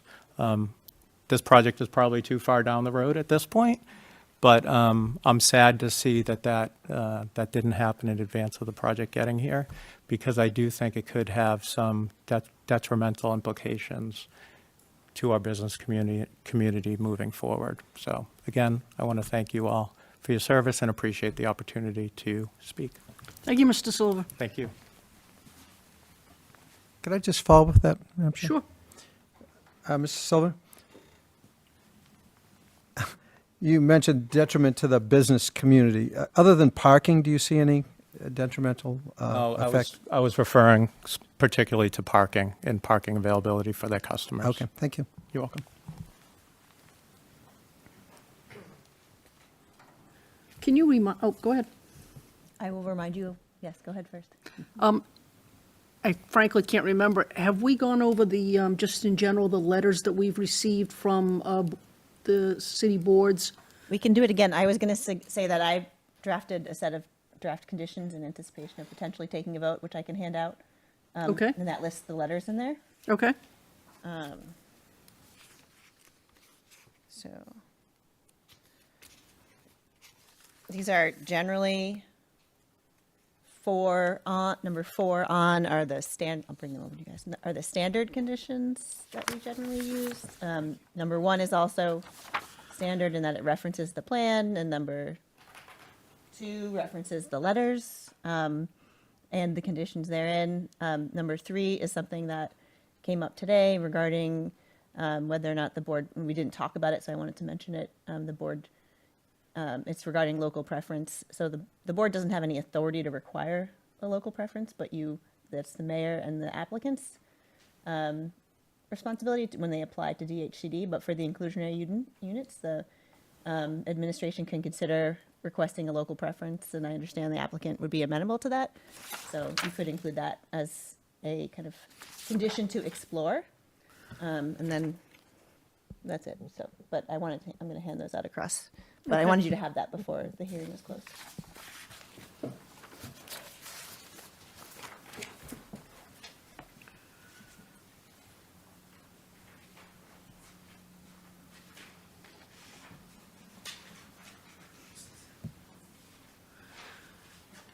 So we've heard from design review, we've heard from, and before we move on, let me just publicly express my thanks to the Parking and Traffic Commission.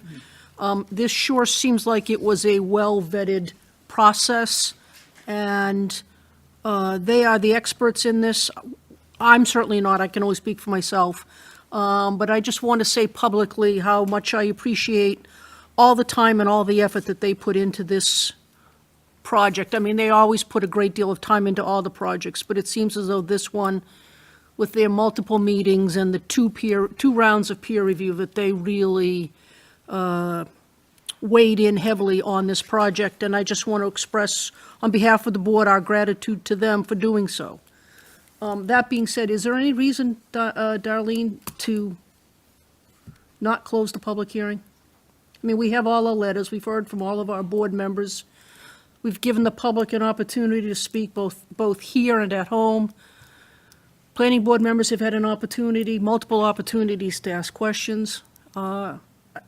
Is there any reason not to close this?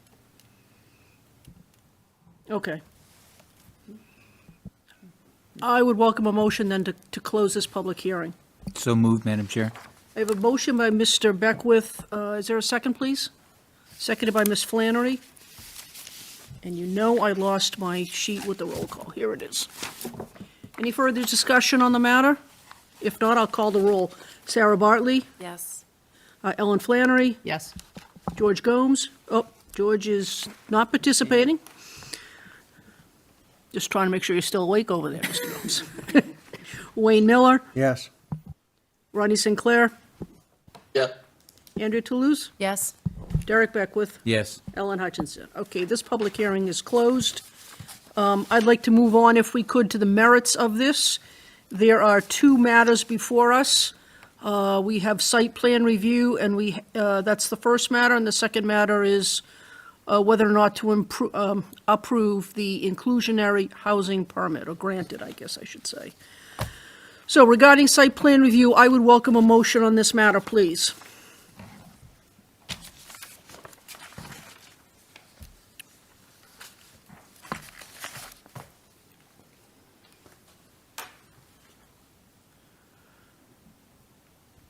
Before anybody makes a motion, can I just note that under item 1, the date should say dated 7/15, because some of the plans were changed, amended through November 15, Okay, or just 15. all right.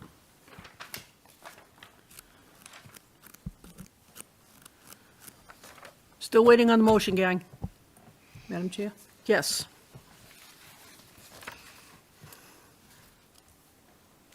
I will move, may we move to grant the site plan review application number 154-22 for approval with the, subject to the following conditions. Number 1, the project shall be constructed in accordance with the site development plan set entitled, quote, Leggett McCall Properties LLC, renovation expansion at 218-224 Cabot Street and 18 Federal Street. 38 sheets, scale varies, prepared for Leggett McCall Properties, building owner, prepared by SV Design at 126 Dodge Street, Beverly, Mass. 01915, dated 6/10/19, in Hancock Associates at 185 Center Street, Danvers, Mass. 01923, dated November 7, Can you dated, strike the 6/10/19? I don't think that's supposed to be. okay. I would strike 6/10/19 from the record, please.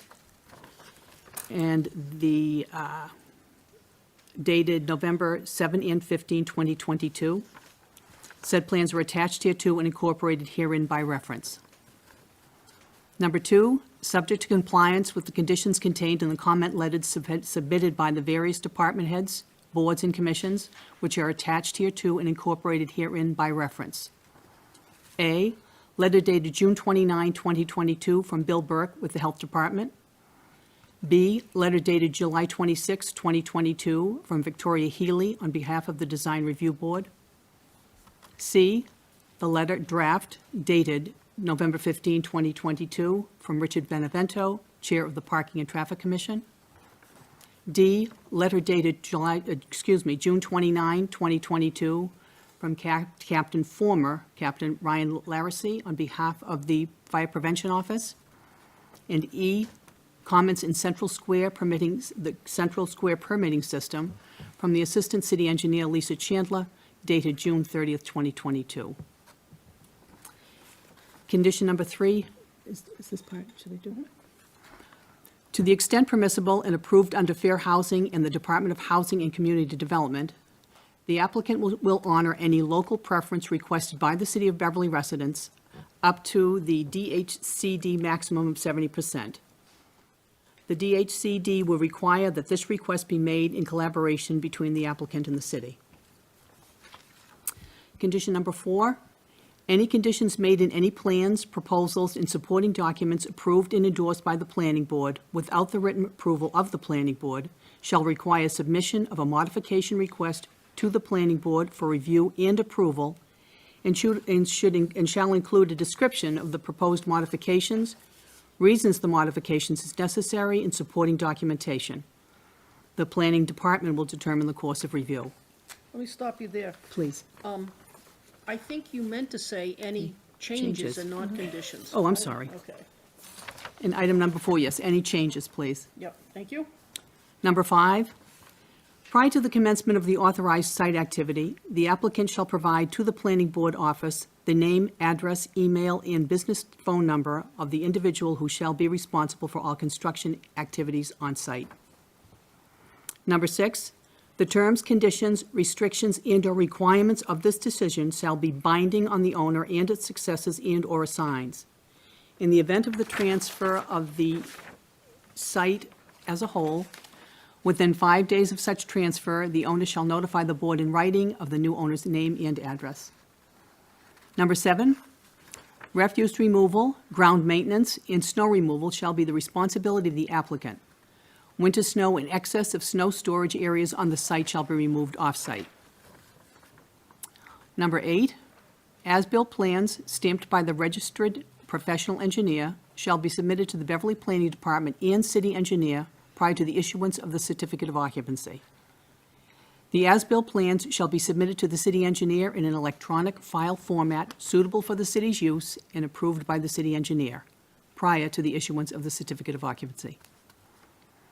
Number 9, to the extent that construction work has been completed sufficient for a certificate of occupancy to be issued for the portion of the project or the project in its entirety, but as the as-built plans have not yet been fully completed for said portion of the project or the project in its entirety, the applicant may provide a performance bond or surety in the amount and from or surety in the amount and form subject to approval of the planning department to ensure that the as-built plans are completed within a reasonable time frame. Number 10, the applicant shall be responsible for maintenance of the stormwater management system.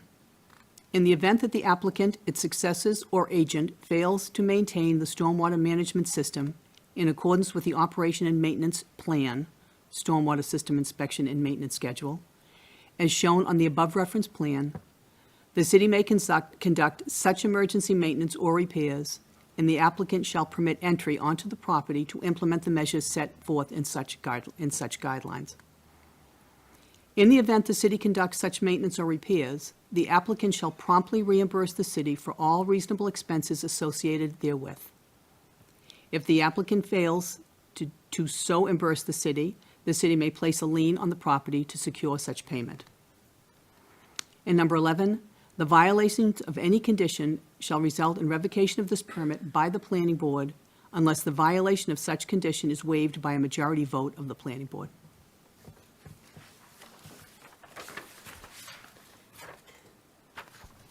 Thank you, Ms. Flannery. There's a motion. Is there a second, please? Can I have a- Can I first get a second, and then we'll, Yeah, okay. I'll second it. Thank you. Seconded by Mr. Miller. Discussion on the motion.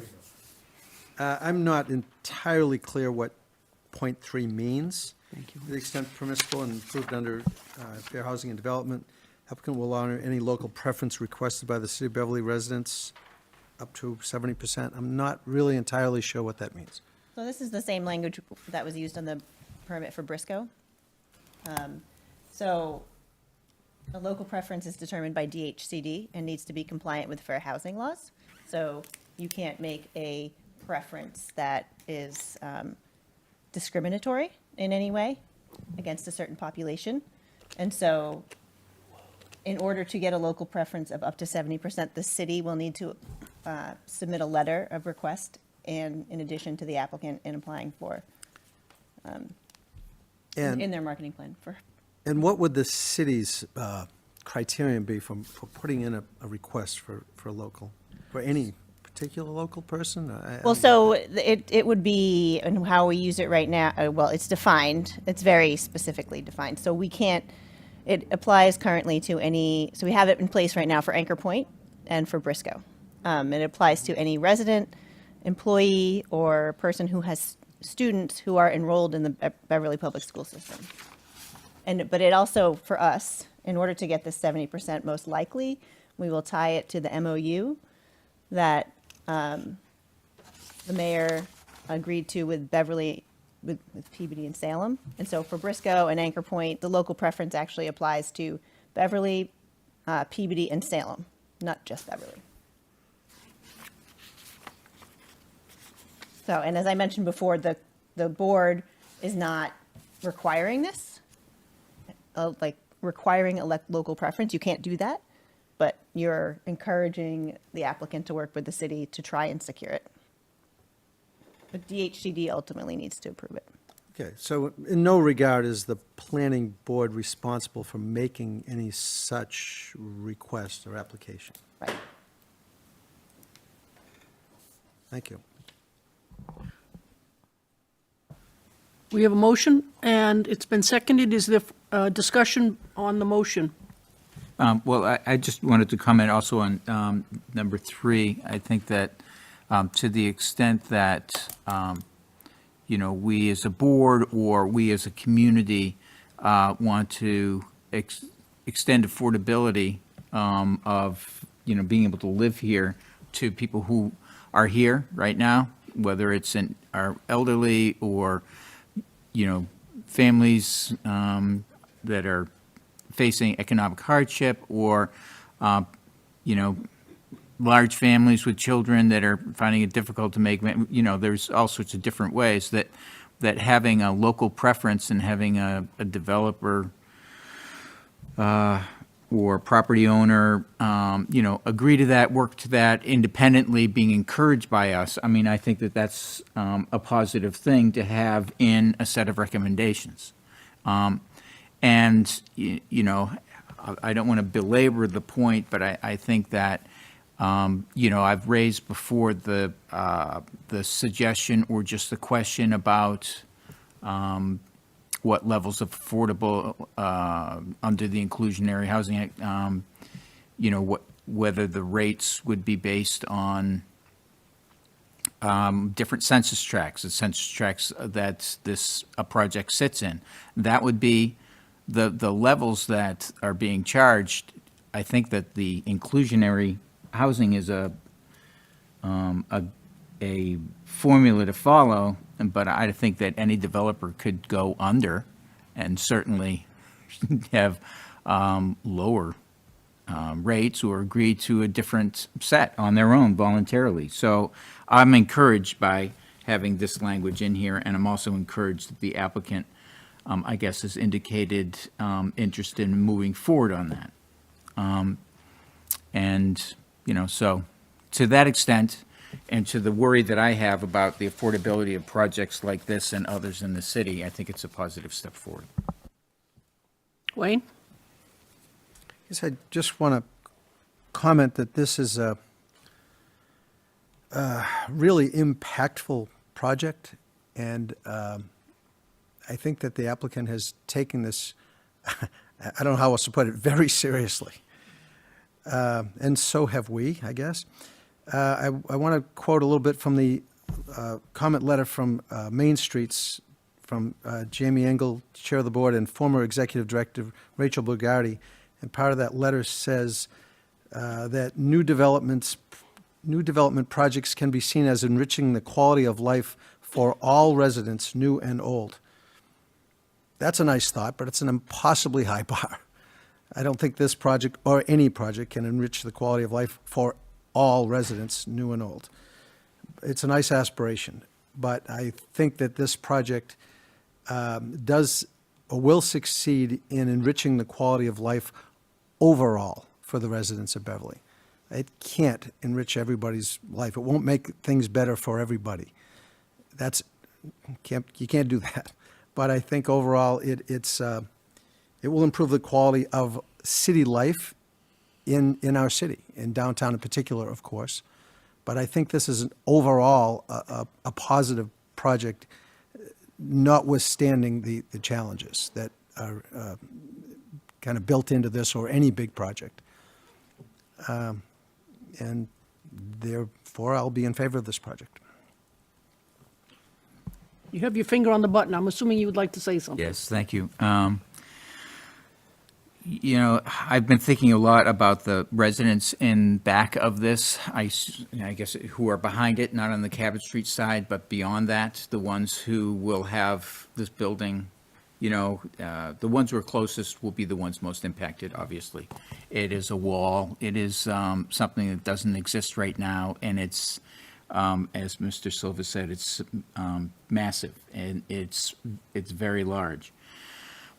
The other thing that I think, though, that we as a city bear responsibility on is that this follows the zoning guidelines that have been established, and that the applicant is doing nothing more than doing everything possible to maximize the number of units and, and the property following the letter of the law. And, they're not to be penalized for that. And, as dismayed as I am that there weren't more compromises, the artist studios are a good step forward. Hopefully the openness to finding a market and actually positively marketing for a market to meet the residents' needs, I think would be another good step forward. I think that we as a board should participate very heavily with everyone to improve our zoning ordinance so that we don't impact other neighborhoods the way this one is going to be impacted. And I've, believe it or not, lost sleep on this, but I'll be voting in favor of this project because we have no choice then, I think, not to penalize the applicant,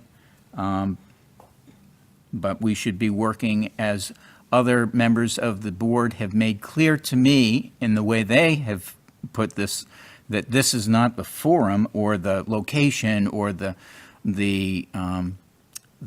area where we have jurisdiction, but we certainly can have influence in making sure that affordability, impact to neighborhoods is addressed in our next set of zoning regulations. I would add, and sustainability to that. Definitely. Any other further discussion on this motion? Okay, hearing none, I'll call the roll. Sarah Bartley? Yes. Ellen Flannery? Yes. George? Wayne Miller? Yes. Rodney Sinclair? Yes. Andrea Toulouse? Yes. Derek Beckwith? Yes. Ellen Hutchinson, a reluctant yes. Motion passes. Second part, Ms. Flannery, you want to take us home? Madam Chair, I move to grant the inclusionary housing permit number 20-22 at 218, 224 Caput Street and 18 Federal Street. The applicant Miranda Samasco, Glovsky, Counselor at Law for Leggett McCall Properties LLC, as presented. We have a motion. Is there a second, please? Seconded by Mr. Miller. Any discussion on this motion? Hearing none, I'll call the roll. Sarah Bartley? Yes. Ellen Flannery? Yes. Wayne Miller? Yes, good job. Rodney Sinclair? Yes. Andrea Toulouse? Yes. Derek Beckwith? Yes. Ellen Hutchinson, yes. Motion passes.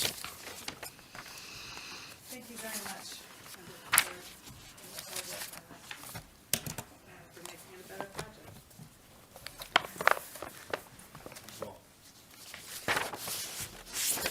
I just wanted to, Rodney needs to leave. Okay. Bye, Rodney. Happy Thanksgiving. Thank you, Rodney. Thank you all. Thank you, Rodney. Enjoy the whole Thanksgiving holiday. Do you guys, you want a short break? People want to stretch we've been sitting for 2 hours. Okay. Can we move to break for 5 minutes? So moved. Second. Thank you. Sarah Bartley? You don't have to do it anymore. I don't? Well, he's not on the meeting anymore. What?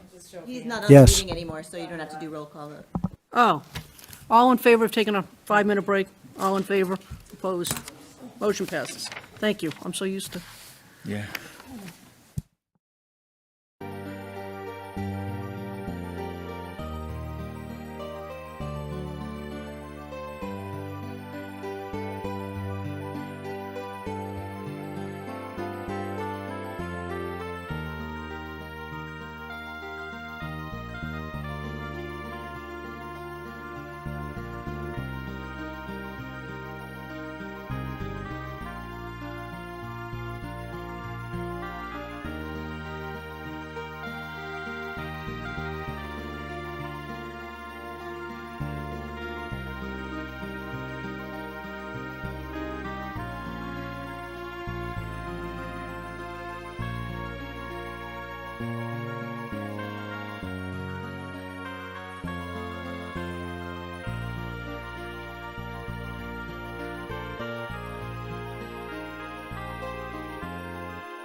All in favor?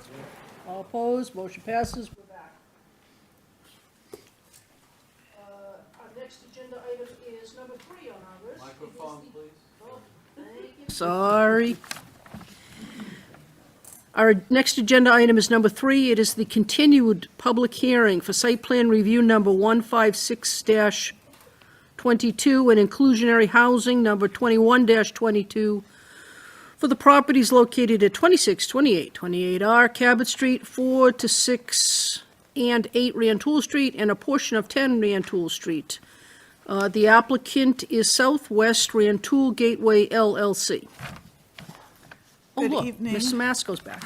No, I will be leaving at some point, and I'm sure you'll all be happy, but. No, I didn't mean it that way. Joined by good people, Stefano Basso from SV Design, Chris Copeland from the Beverly Crossing, and the co-venturer with Goldberg Properties. I think we also have Andy Goldberg here, Scott Cameron from Marin Cameron, civil engineer, and Rebecca Brown joins us remotely as well. We appreciate that you guys have a busy agenda this evening, so we want to kind of keep you appraised of some of the modifications that have been made and some of the steps that have been made for this project as it makes its way through site plan review. We finished up this morning with a good meeting with parking and traffic and our first sort of sally with the peer review. Vanessa also is peer reviewing this project. There's been our peer reviewer, GPI, and Rebecca Brown submitted a very detailed response to Vanessa that we're waiting comments on, but we anticipate that similarly to the process that you just saw with the Leggett McCall project, that we should be cycling to a conclusion and a favorable recommendation from parking and traffic, we hope, at the next meeting in December. So with that in mind, our goal was to sort of go through the items that were highlighted in particular in your staff report from Darlene Nguyen. And our hope is that we can answer questions and have a discussion tonight on, sort of the open issues with the project, except for parking and traffic, and then we'd be in a position to wind up the discussion next time, hopefully with that favorable recommendation. So with that in mind, I think the first item that makes sense to go through is relates to a traffic configuration, and Rebecca can speak to it. This is having to do with the circulation from Rantoul to Goat Hill Lane around the project. Darlene, I think the next slide, there we go. Whoops.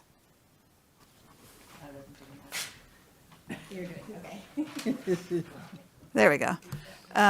If you can maybe magnify that a little bit, Rebecca should be able to use that to reference sort of the reconfiguration that the team has been reviewing. This looks like the older version. You're right. It may be, Yeah, but, that is the older version. I have the new one up on my screen. I can Okay, share screen sorry if about you that. want. That's okay.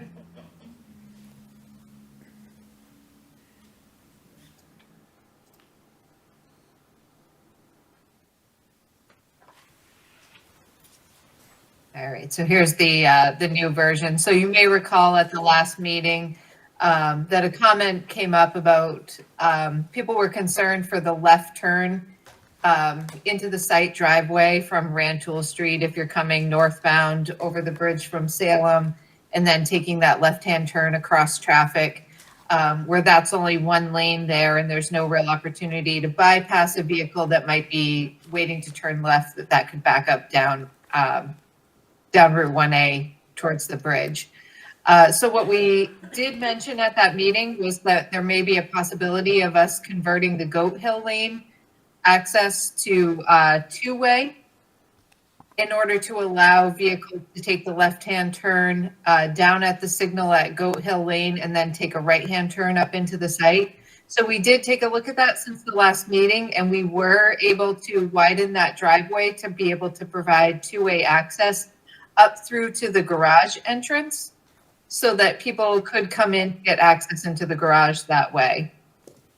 For anyone else who wants to access the surface lot, those people would be able to get in by taking the right-hand turn down Cabot Street and looping around School Street to get back onto Rantoul Street and take a right-hand turn into the driveway from Rantoul Street. But the driveway on Rantoul Street itself would be restricted to right turn in only. It would remain a one-way operation, circulating around the back of the building and coming down towards Goat Hill Lane, and then would switch to a two-way traffic flow between the garage entrance and Goat Hill Lane to allow those vehicles to come in and out. And that is essentially the major change from a traffic standpoint. As Miranda alluded to, there are a number of other comments that we have submitted responses back to the peer review consultant that relate to some vehicle turning diagrams that were requested, and updating the capacity analysis to reflect these changes. And we're currently waiting for those to be reviewed, but we anticipate that to be completed before the next meeting, and we'll be able to report on that for the next meeting. Okay. The next item that we wanted to present were, there was a request for some additional renderings. If members are, I didn't mean to forestall questions about Rebecca's presentation, but we can zip through everything. Yep. Okay. So we'll turn that over to Stefano Basso. So we put together 3 rendering images. I don't know if we can scoot ahead to those. Basically show the sequence coming over the bridge up 1A from Salem. So this is the initial one when you sort of crest the bridge and you're coming down. The building is right in the center of the screen. When we were putting this together, it kind of proved some of the ideas that we were thinking in terms of the this section of the neighborhood and some of the other buildings that are giving context to some of the height. There's a lot of topo change on the hill, Summit Street and Cox Court. You can see another tall building off to the left, and a few of these 4-story buildings up on the hill. They all kind of have roof lines at a similar height, and they also align with the tree line that runs through the neighborhood. So we think it fits in pretty nicely on the approach there, and they're kind of set back past the first row of buildings that are a little bit lower. Psst. So coming down, approaching the intersection, the building is largely obscured by the Al's Bait Shop building, even though it's taller, just because of the angle on the approach. But the prominent corner of the building starts to emerge as you kind of wrap around the corner and approach the intersection. And then on the next one, yep, so stopped right at the intersection across the street. This is more similar to the other view we had previously shown you, where the prominent corner is highly visible. The urban landscaped area on the corner with the flowering trees is there. And you can see the balconies on the harbor side, and then the other wing of the building a little bit further in the back that blends into the Rantoul Street corridor there. So we got a chance to show these to the Ward 2 Civic Association Subcommittee. I don't know, Chris, do you want to talk about that a little bit? We met last Wednesday for about an hour and a half. They shared a concern of the Parking Traffic Commission chair of that left-hand maneuver in.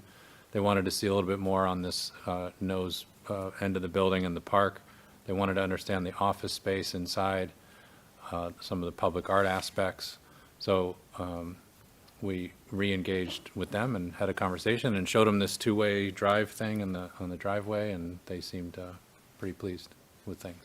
So what was the width of that two-way driveway? 20. 20.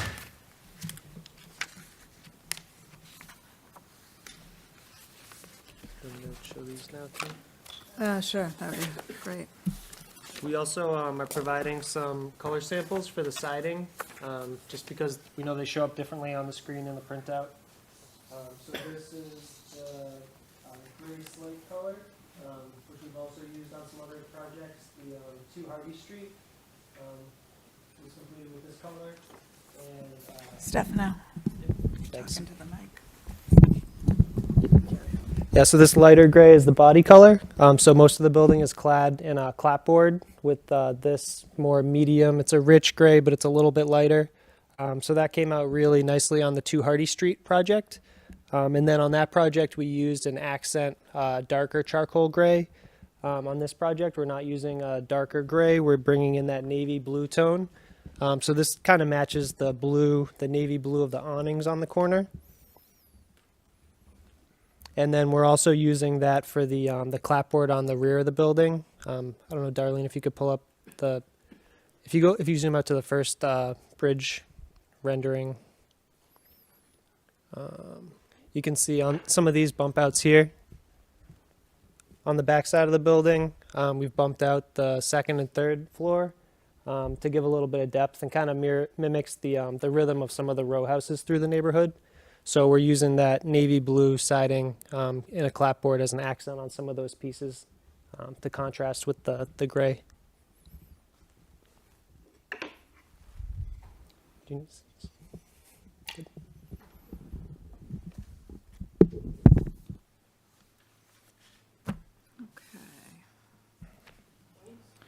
Just to be clear, that darker gray is going on the south side of the building? So that side, the side we're looking at? Yep, the gray is through most of the building, and then the navy blue is just on those, the areas to the west on the driveway side, where we have some bump outs above the driveway.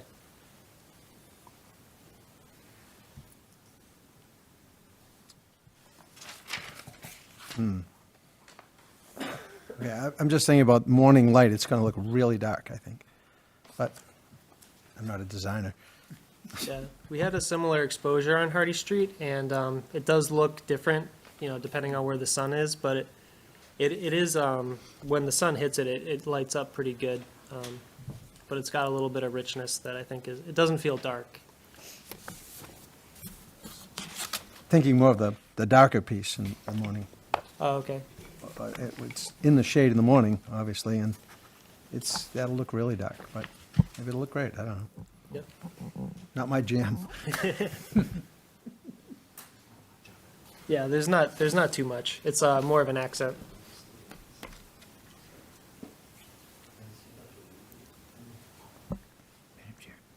Okay. Derek? So I truly appreciate your, the 3 different renderings. And, beauty's in the eye of the beholder.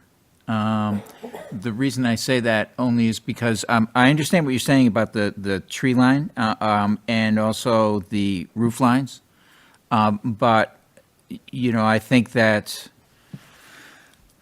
it's, there's a big mass, and to me, it shows how big the building is.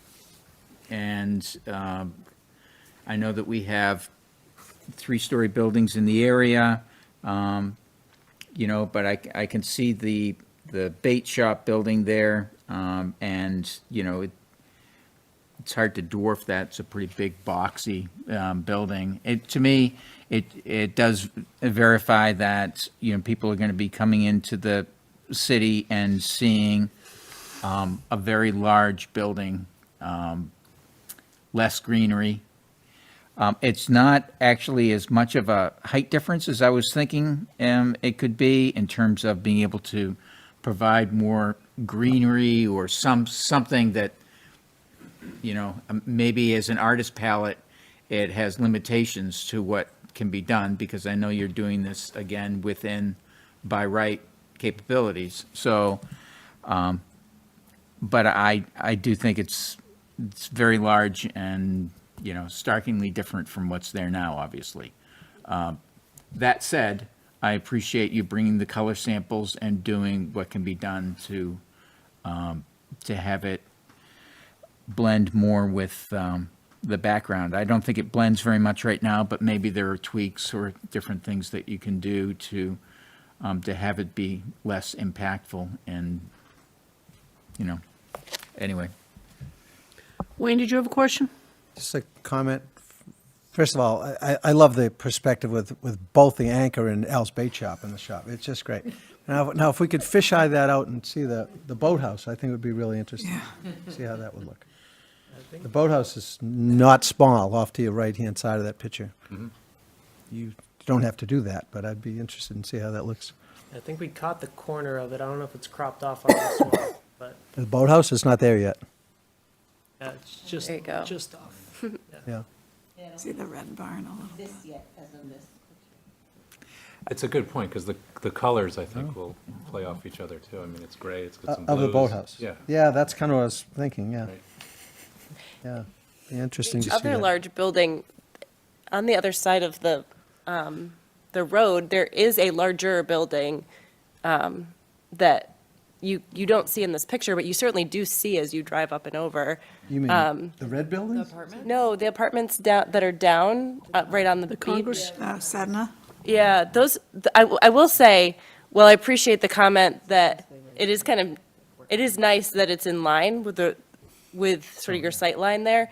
It is not the biggest thing you see first. There is a larger couple buildings that have stuck out to me as quite prominent since they appeared.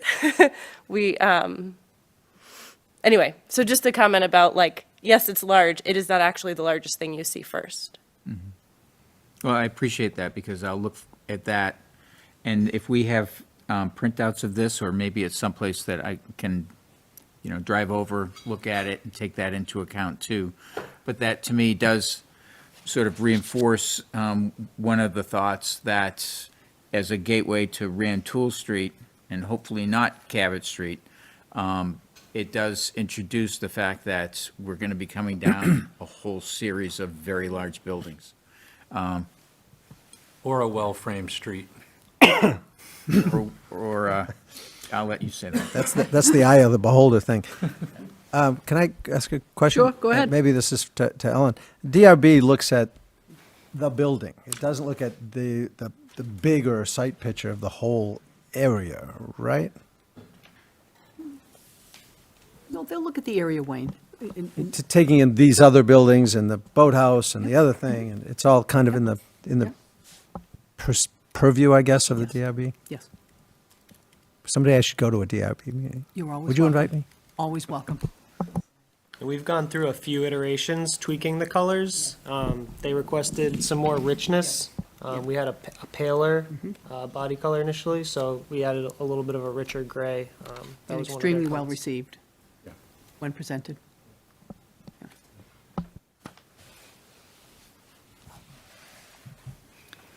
All right, so just finishing up the peer review, or the staff report list.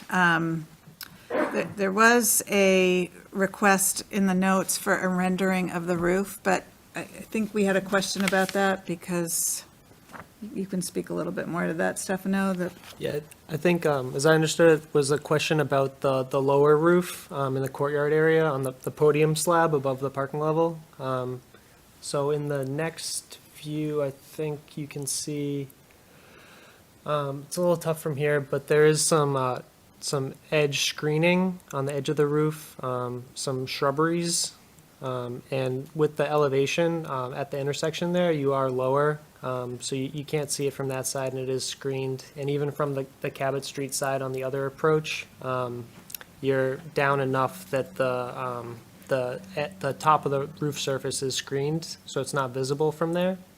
But they are going to be landscaping the top of the roof with pea stone. The resident decks do look onto that space, even though it's not visible from the street. The residents will see it, so it's important for them to have it landscaped nicely and look nice and clean because their residents will be the ones looking at it the most. Is that lower roof, I guess, if we're calling it that, it's accessible, maintenance people can come out onto it, things like that? Yep.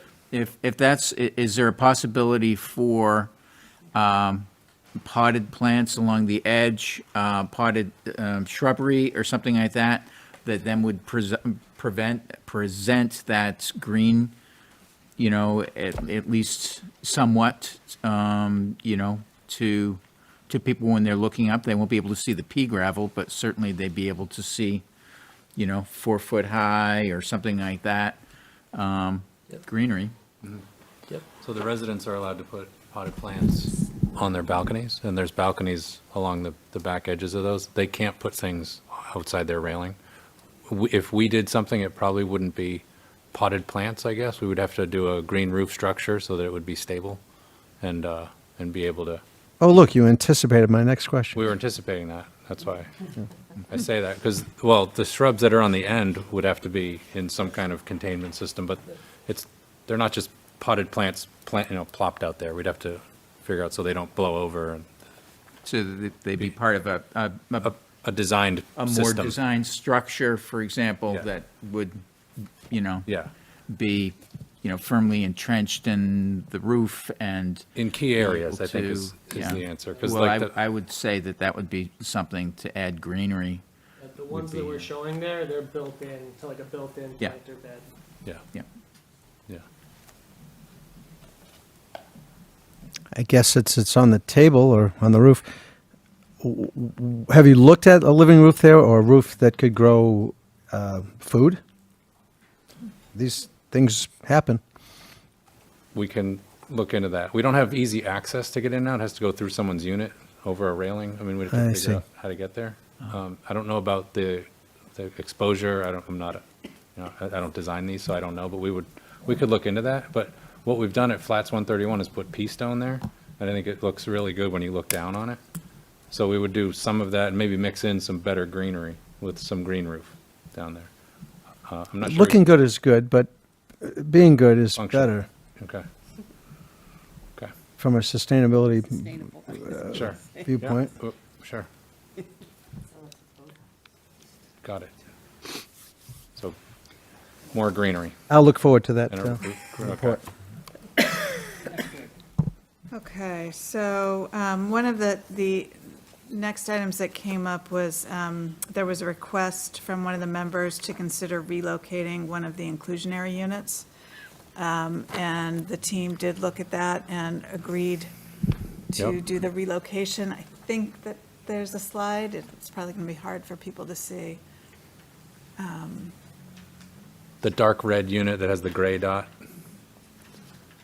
The other unit prior to this was across the hall facing north, so it now face south and east, like where the cursor is. So that'll be one of the inclusionary units, a corner unit facing the water. I think that was the request. That was, yeah. To make sure it You was- weren't here. Had the view. No, I wasn't here, but I listened to all 3 hours of that tape. So. That was a blast. Yeah, I don't want to get Mr. Sinclair mad at me, but Okay.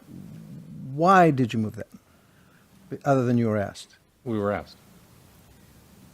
He didn't specifically say which unit he thought it should be. He just wanted you to consider. I also watched all 3 hours of it. Some of you sound better on 1.5, just to say. I think his comment specifically, because it's burned into my mind, was just consider and be fair, more so than like telling you which unit to pick, for the record. He didn't say which one to pick, correct? Yeah. Okay, I'm going to let that go, I think. I think the other comment, we were asked again to provide market rental rates, and without opening that all up again, we, folks at Beverly Crossing did actually prepare what a market analysis looks like at a snapshot in time, and this snapshot is as of November 15th. to give members an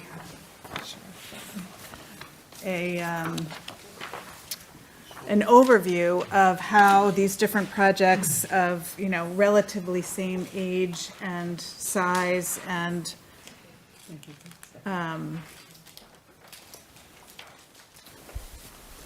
rental unit offerings, how they stack up in terms of rents. And so, Chris can give you a couple words on how that will be determined at the time, but we thought this was helpful in just showing you what Yeah, these are the Yeah, rents looked today. at. These are the rents today if you went out and looked at comparable product in Salem, Beverly. We didn't look at every single building, like we don't have McKay on here because we don't think it's exactly similar, but we looked at some properties that might be similar in size and age, amenities and that kind of thing. But Miranda's right, and I heard it in the last hearing, is we look at this now and today. We look at construction costs now and today. And we look at how feasible things can be with the affordable requirements. And but this won't be done for 2 years, so we don't know the rents in 2 years. We can guess, but we don't know. Interest rates will be different, construction costs, or who knows. But it ties into the whole picture of project feasibility. None of these are perfect, but these are the rents we would use and that you would see to determine what the rents would be in the future. You usually just put some kind of growth factor on it or flatten the curve out.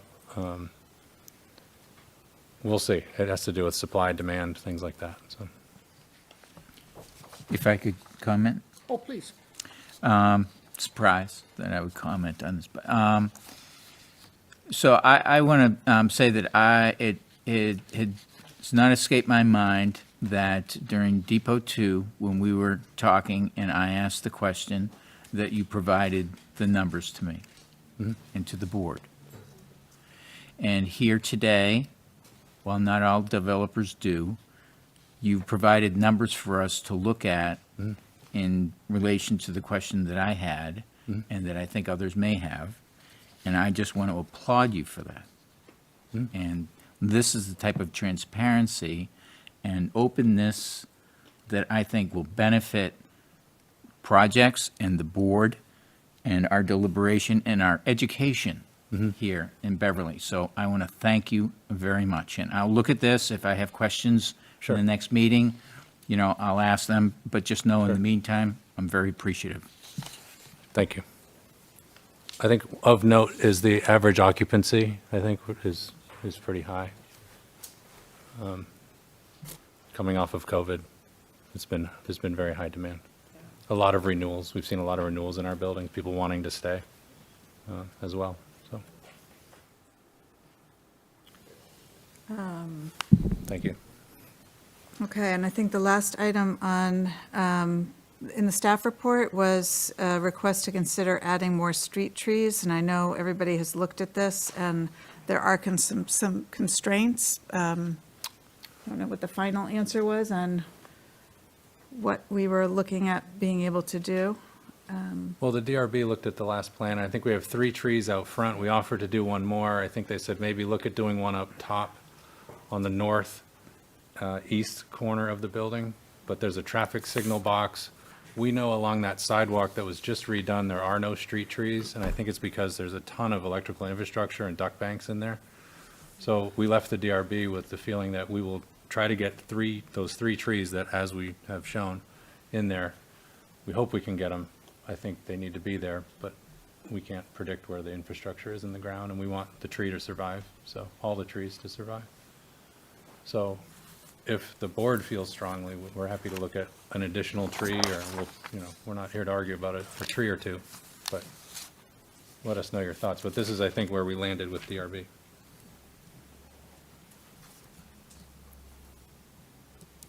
No, DRB was comfortable with your honesty and knowing that you will make every effort to make it happen if it's possible. Right. In fact, the one on the northeast part of the public sidewalk, I don't know if there's a slide to show it, but where it kind of bumps out there, it may not be a good place for a tree because that's where the crosswalk is, there's drive lanes, it's driveways, it may not be a good place for a tree, actually. No, it's the the very northeast corner where the vehicles come into the site. But it's hard to see from here. I like trees, but it's seasonal, so I'm sure you've designed it so that it looks good all year. The tree isn't going to be blossoming all year. There's different species. I think S&V can speak to it more than I can, per the tree warden.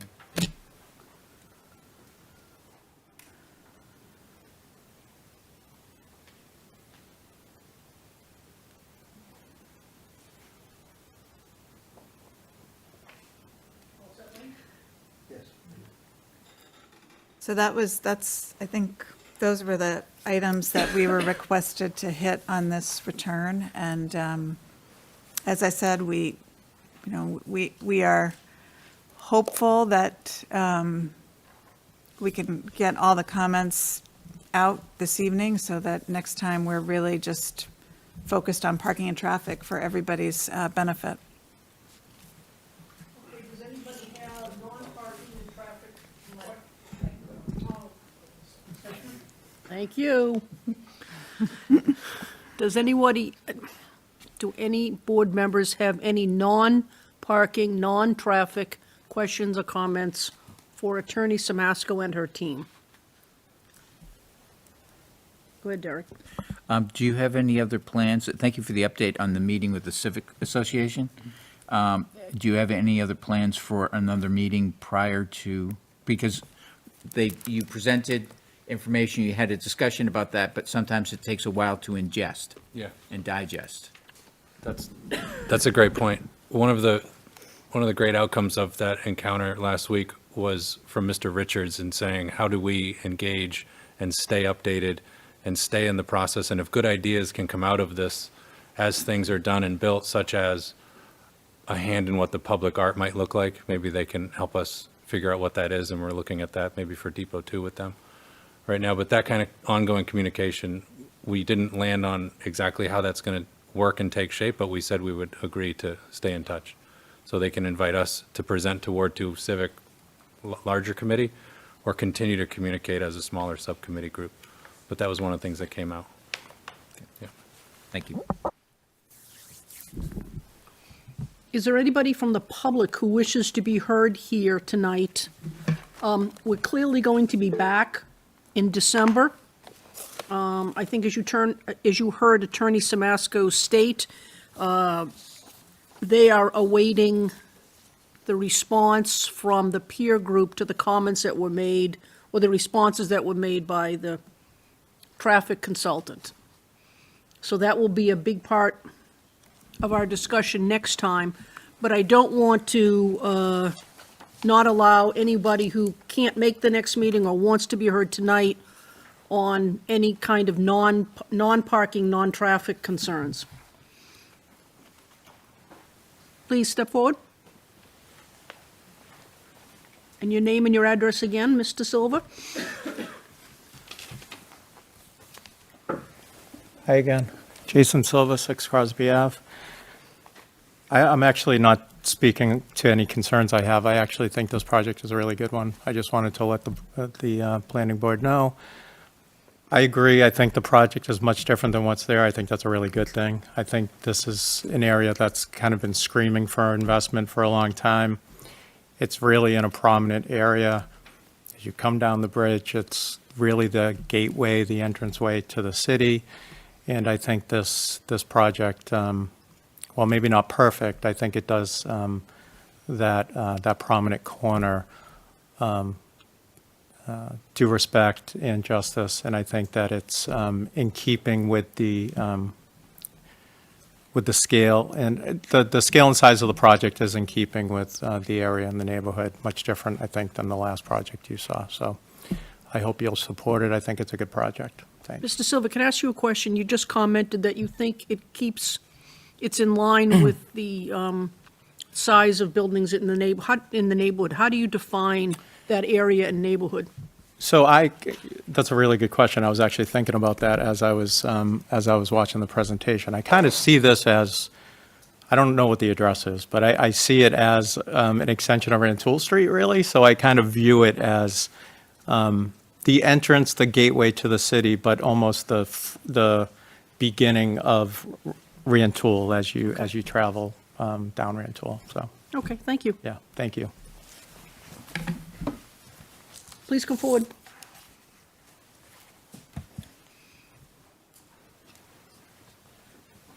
If you would, please state your name and your address for the record. Sure. My name is Rachel Hand, and I live at 21 Mulberry Street.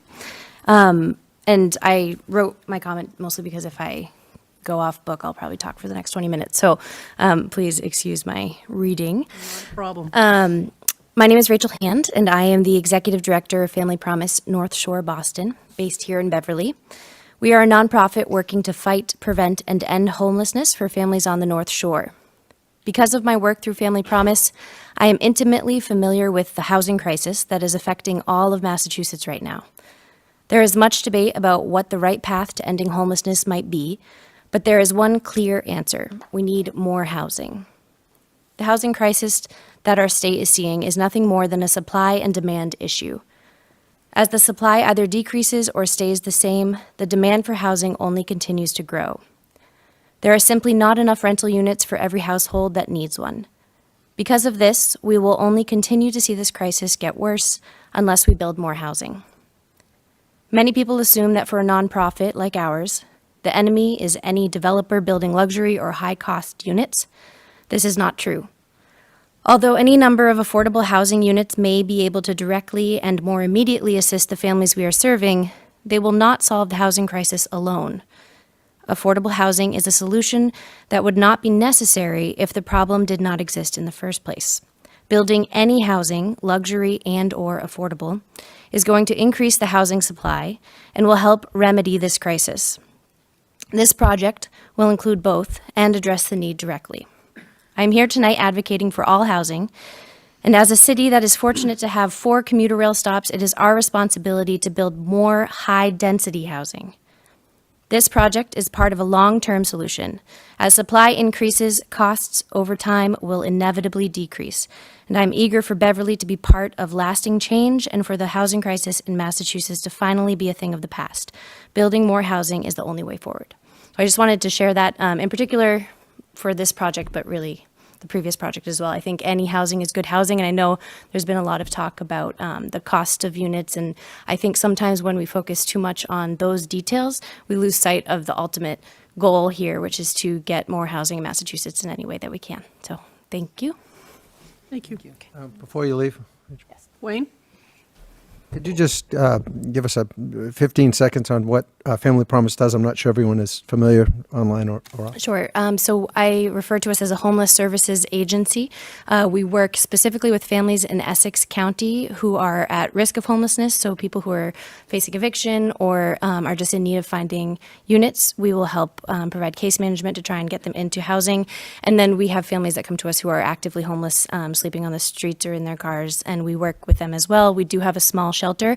Our shelter currently is actually in collaboration with Goldberg Properties. We are one of the buildings that is going to be replaced by this project in particular. And I think that's important to note too, because, you know, we are happy to give up our shelter in support of housing units. So we do provide a lot of resources to Beverly community and to the North Shore in general to help families in particular stay out of homelessness. So is it your philosophy that more housing will stabilize the price or drive down the price? Over time, it will drive down the price. The reality right now is that there's just so few housing options for the families that we're seeing that landlords have the ability to charge incredibly amounts for rent. And this isn't, you know, these newer projects, I think, aren't even the biggest issue that we're seeing. We're seeing landlords that are saying at the end of a lease term that they can raise the rent $500, $600, $700 a month. And that's because they know that they can. And that's not a negative towards landlords. I don't blame them. They're in it for the profit. I would be too. But I think when they know that it's this unit or no unit, they're going to raise the rent. And so the reality is any high density housing buildings like this that aren't just single-family homes that are, quite frankly, completely inaccessible to the families that we're working with.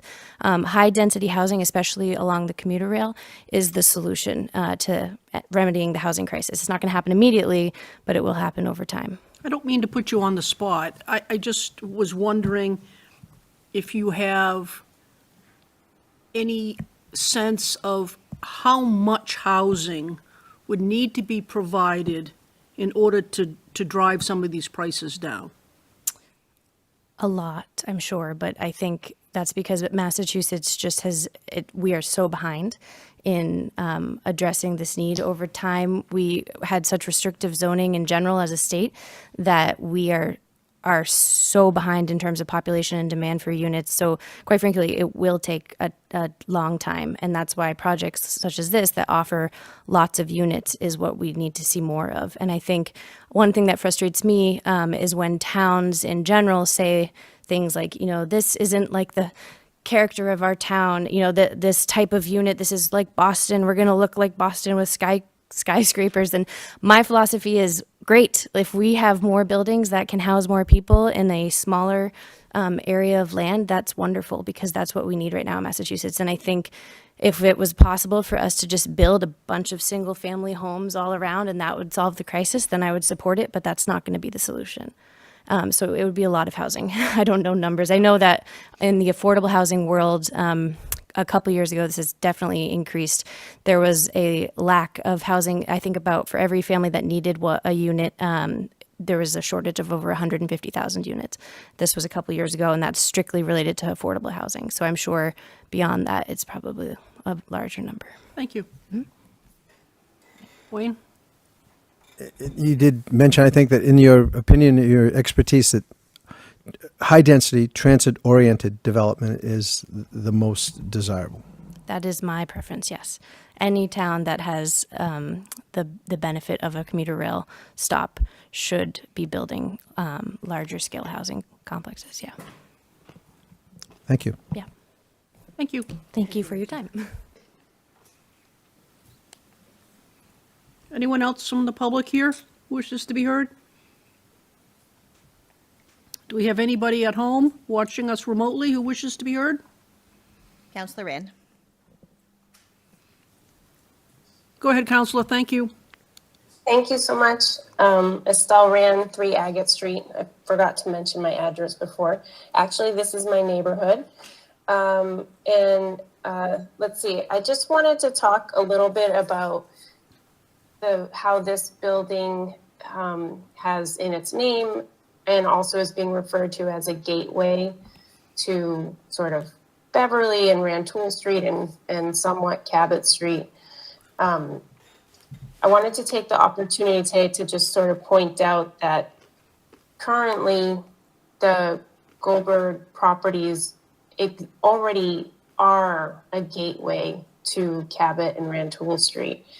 And so I'd love to hear some thoughts about how maybe the brick building that houses the billboards on it right now that actually kind of welcome people in from over the bridge into Beverly. I'd love to hear how there might be plans to sort of mirror the investment across the street on that side. If that made sense. So I know they generate income, but I'm in favor of removing those billboards and actually sort of creating a cohesive, welcoming vibe in that area. And I'll save my traffic comments for the full report next time. Thank you. Thank you, Counselor.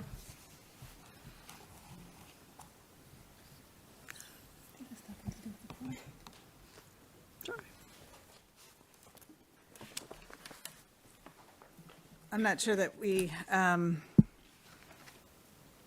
that it does involve a completely different project and is not part of the same, there's not a unity of team members here, even though the Goldbergs are a venture in this. Their property at 7911 Rantoul Street is quite different from this venture. So I think your observation is noted, Counselor Rand, and we can deliberate on it and come back to you next time with further thoughts on that. Fair enough. You will put it, it's a tough question to ask. Thanks so much. Yeah, I just appreciate the opportunity to sort of start that conversation. Thank you. Counselor Rand, she's looking out for her district, and I understand that as well. Anyone else? Anybody at home? Okay, Can I just make for the record? Sure. I thought I pushed it. For the record, they both noted it, but Wayne Miller and Sarah Bartley missed the last public hearing on this. They both have certified that they listened to the audio and All 3 hours. all 3 hours of it. God bless them both. Thank you Say it both again. very I much. repeated some of the highlights, so it was actually more than 3 hours. What is our date of our December meeting? 13th. December, yeah. Thank you, Mr. Cole. I would welcome a motion to continue this. Well, wait, actually, before we do that, Attorney Smasko, do you anticipate that all of the parking and traffic comments, response, et cetera, will be able to be? We do anticipate that. It is going to be a lot of work, but we're striving very hard, and we learned this morning that parking and traffic is actually probably going to be postponed a week, so it will align again with the planning board. So we're hopeful that we can get it done and come to you next time with a recommendation. Okay, so your preference would be that night? Yes. Okay. Then I would ask for a motion to continue this hearing to our December meeting. So moved? Second? All in favor? All opposed? Motion passes. Thank you very much. Thank you.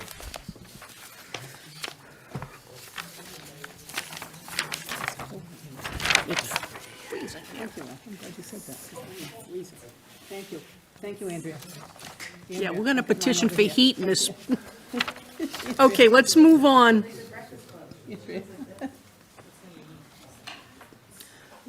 Our next agenda item is number 4, continued public hearing, site plan review number 158-22, and inclusionary housing number 22-22 for the property at 119 Rantoul Street, a new mixed-use building with 56 residential units, 1,650 square feet of commercial space, and 57 parking spaces.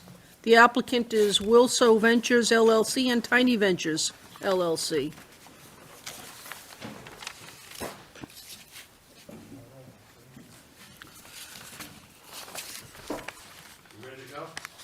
Ready to go.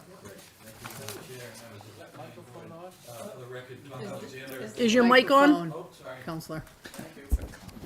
Can you hear me now? Yep. Good. All right. Tom Alexander with offices at 1 School Street in Beverly, here on behalf of the owner of the property, Chris Crowley, to my right, to your left, the owner of Meineke Muffler, who I think I mentioned to you has been at that location for over 30 years. Also with me is Thad Samasco, the architect. Bob Griffin is behind us, the site engineer.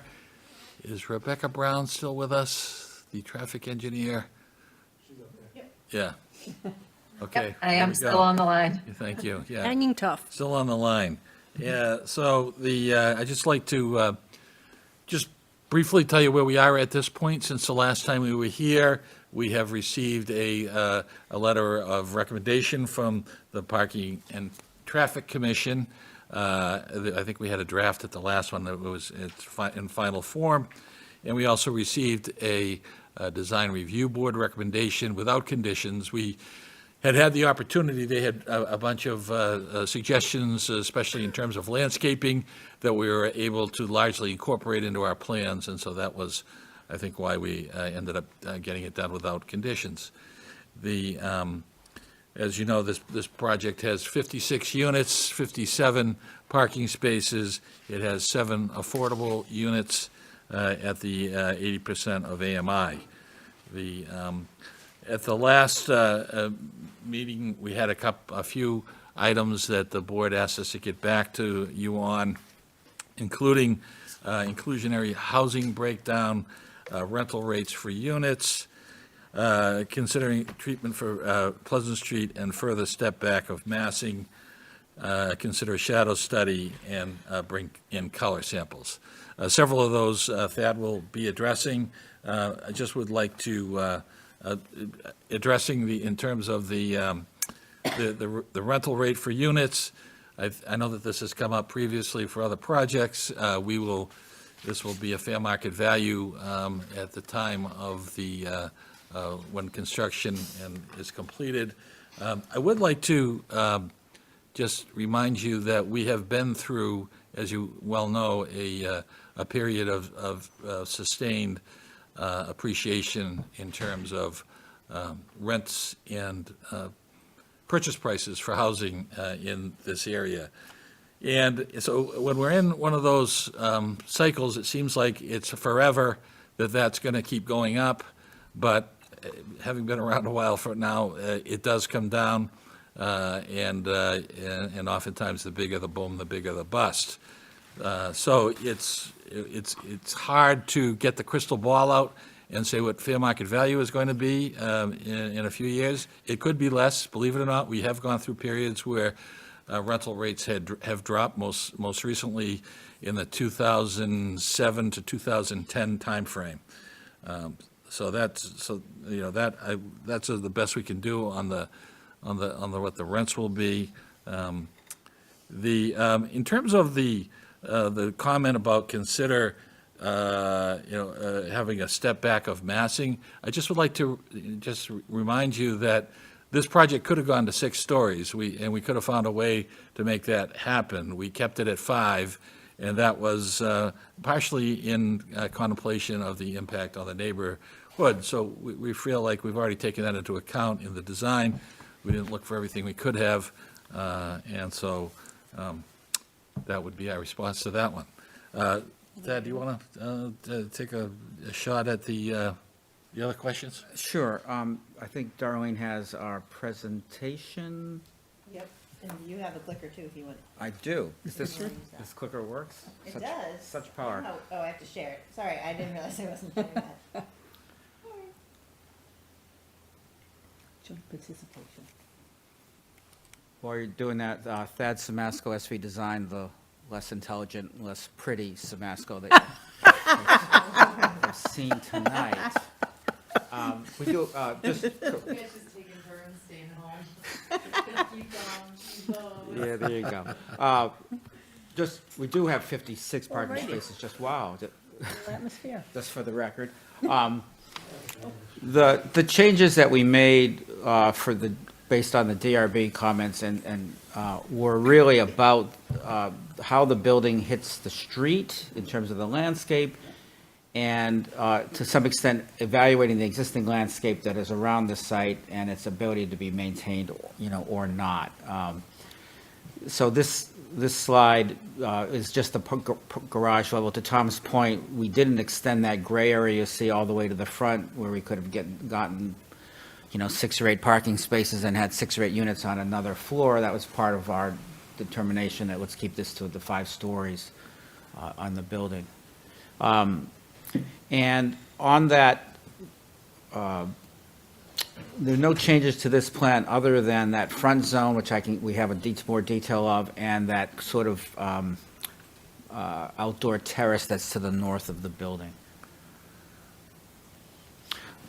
Hard to see, but we have included now, we've marked as, maybe Stefano, can you do the Vanna White? And, The Vanna White, oh. Just point out. Got a lot of lines tonight, Thad, I tell you.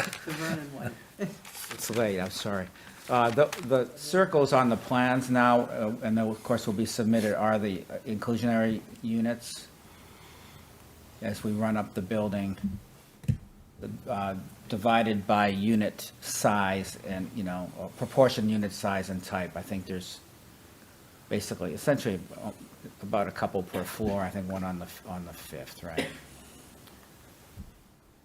We did enlarge, as requested by one of the DRB members, could you make the deck a little larger, the roof deck? And we can up to a certain size, at which point we'd need a second means of egress. So we've bumped the roof deck up just under the 750 square foot maximum, with the hope that that will encourage use of that space.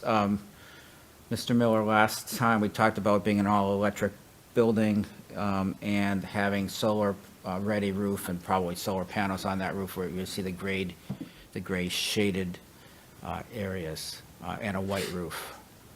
Yeah, that was the part of the presentation I listened to twice. I'm one of those sad people that actually listened to it again myself. The color issue came up in the last meeting because our rendition on the plans you got was not accurate. This on the screen is actually quite accurate, and I also tried to print out a rendering of the building to try to get you a sense of the greens, and I can pass these around. These are the intended colors of the building. I think that was me. I think I was concerned it was going to be so dark. Yeah, so this is the trim color, here, this one, and this is the body color. And it's pretty close on this rendering now. One thing that I probably should have pointed out, one of the photos I showed last time, let me still be here. Yeah, so because the building faces, the face is actually western facing, you can see what happens to the 101, Station 101 building. It's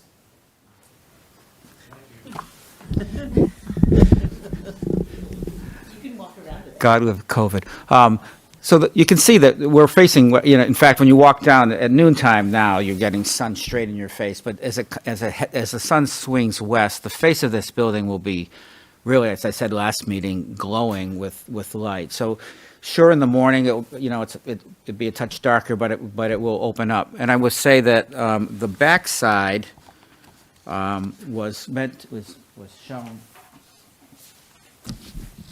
to be this more neutral gray color, including the north side that's behind the where the building jogs back away from the neighbor to lighten that up. But also, and this is a tone-on-tone thing that we used, I think, successfully at the 131 building, where it backs into the neighborhood and just feels more passive and kind of, I think, melds better into the neighborhood than these colors will. As I said last time, we think that, we have brick on our facade, and I think that, Madam Chair, you said you're glad it wasn't, more brick, and we have that attic story to reduce the apparent mass, and the corner decks that perforate the massing, which also relates to many of the buildings we've done on Rantoul, so that there's a format that's happening. It's theme and variation. They're all quite different, despite what I think I read on Facebook. And we have evaluated the planters, and we've added an extra tree. DRB asked us to add an extra tree to the front, which we have. They've asked us to change the paving pattern between the sidewalk, the walking part of the sidewalk, and what they call the furniture zone. And I was actually walking this yesterday and realized they did that at the Canvas building. It's subtle, but it's concrete, but they have a different, almost like a slightly stamped pattern, same color. We're having to rebuild the sidewalks because of all the curb cuts, so we can certainly, we're going to put that pattern back in. What's nice about it is it doesn't feel like we're changing it radically, because it is a continuum walking down the street. But we did walk the length of the street yesterday looking at tree spacing and so forth, and I think that'll be a nice addition to the project. In that furniture zone, we also added a bike rack, a city spec, if you will, bike rack, to get, use that so-called furniture zone to activate. It's basically a zone between where the pedestrian is walking and the cars, has the signs and the mailboxes and all those kinds of things, but also, in our case, the bike rack. So this is the rendering. I think we've moved the sun around, Madam Chair, from, we had it the beautiful dawn light. Now we have it more like how it would look generally most of the day, with the sun coming around the corner on the southwest corner. This is the side facing the north, and you can see the gray color where the building is set back, as I mentioned. And then on the front right, we had some recessed brick panels, because of code, we couldn't have windows there. We were asked, can we do something with those? We indicated a decorative metal grill design that matches the grills we're using on the ends of the decks, which the DRB favored. I don't know if I have a picture of that in here or not. So that got approved. Then the last thing was the sun, which these things are hard to read. I brought a hard copy, but basically, running across the top is the sun in March. So that's sort of and sort of the midpoint. It's March and September generally the same time. And so the morning sun actually is coming over the park, and to the extent there is any sun, because it's a row of buildings, our building would not be in the way of those buildings. The orange buildings are the two-family buildings to the north. The morning sun would not affect that. If they're not getting any now, our building, wouldn't have any impact on that. As it comes around toward around noon, our building will start to shade those buildings. That's the second one over. And basically stays essentially that way. There's a little bit of light coming through, and toward the end of the day, there's a slot of sun that comes through and will provide some sunlight to those buildings. So that's sort of the average condition, if you will. In June, it's brighter as you would expect. The sun is higher. There's almost no shadowing of our building on those buildings as you would expect. That's the high point. And then, as you would expect in December, we're all in the dark. The sun probably, including our building, our building is shaded quite a bit by the Station 101 building. It's all buildings that are in a line in an urban environment. One shades the other generally. We have the advantage of the sun coming around from the west, and there's a fair amount of light, as you saw in that Station 101 photo. There's a fair amount of light that gets over the top of the building across the street, given the width of the street relative to the height of those buildings, that will continue to come through and fill that slot between our building and the 6-family or 8-family on the corner, and those 2 families behind. So we can include this in the packet. I was disappointed that Jason Silver thought our project wasn't perfect, but this would probably. Well, that was the other one anyway. So, I think I don't think this is. I think this is not ideal, of course, but I also think it's not. If you think about the trees that were there, the mature trees that are there, they're apparently now. By the way, we got a letter that said there's disease that need to come down. They were providing as much light blockage as frankly, as our building will. They're just going to have a building there now, some distance away versus the trees that were right on the property line. I think that may be all I have. I should point out that John Ouellette, who's a new vice chair of the DRB, is a landscape architect, has been very helpful in looking very carefully at our plans and suggesting some plant species and some other moves we can make to improve the project. And we appreciate his comments. We take them to heart, and more often than not, we adopt them. And we just want to thank him for those, and the DRB for digging in on this.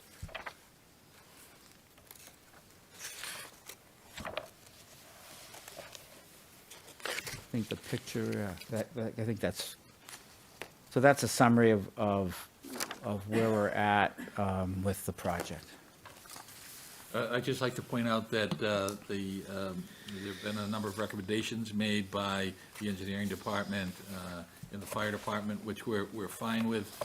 We're also okay with the recommendations of the Parking and Traffic Commission. However, I would like to point out to you, just in full disclosure, that one of the recommendations of the Parking and Traffic Commission was to seek to have a connection to the public park down there. We have, and it says if feasible. We have studied that, and it's not feasible because you can't get the grade is too great to get handicap accessibility down there. So we're covered in the sense that it's not feasible, but I do want people to be aware of the fact that we have checked it out, and you just can't make the grades work down there. I don't know how familiar you are with, what was that, the Greenway? Goldway playground. It's pretty deep down there, very different grade. Yeah, the Design Review Board had the same question, and we went through that with them, and it's something like a 72-inch delta between one point and the other in a pretty narrow slot, which is 72 feet of ramp, and it would require 3 5-foot landings. So you start to get this unmanageable, slalom on land that's frankly not ours, and not easy to get to. So I think the conclusion was there is access by a similar ramp off of Pleasant Street, and then you can come around the Hardy Street extension side. Madam Chair, Yes, may I ask? of course. Thank you, Thad, for that point, because Carolyn Mason and myself visited the site.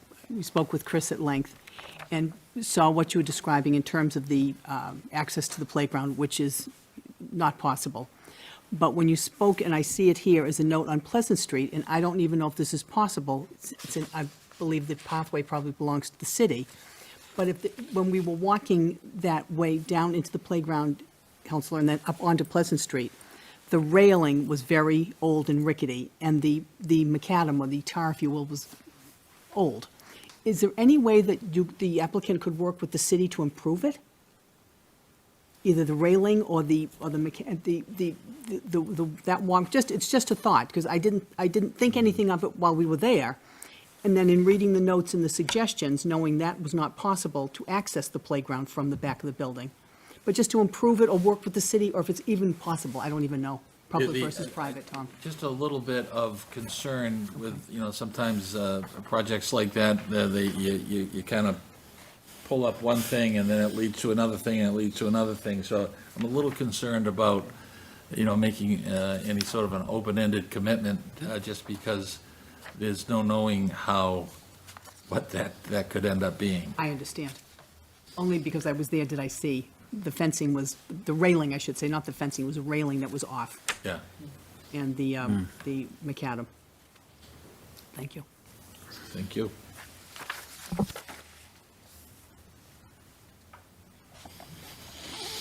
Mr. Alexander, there's a statement here that the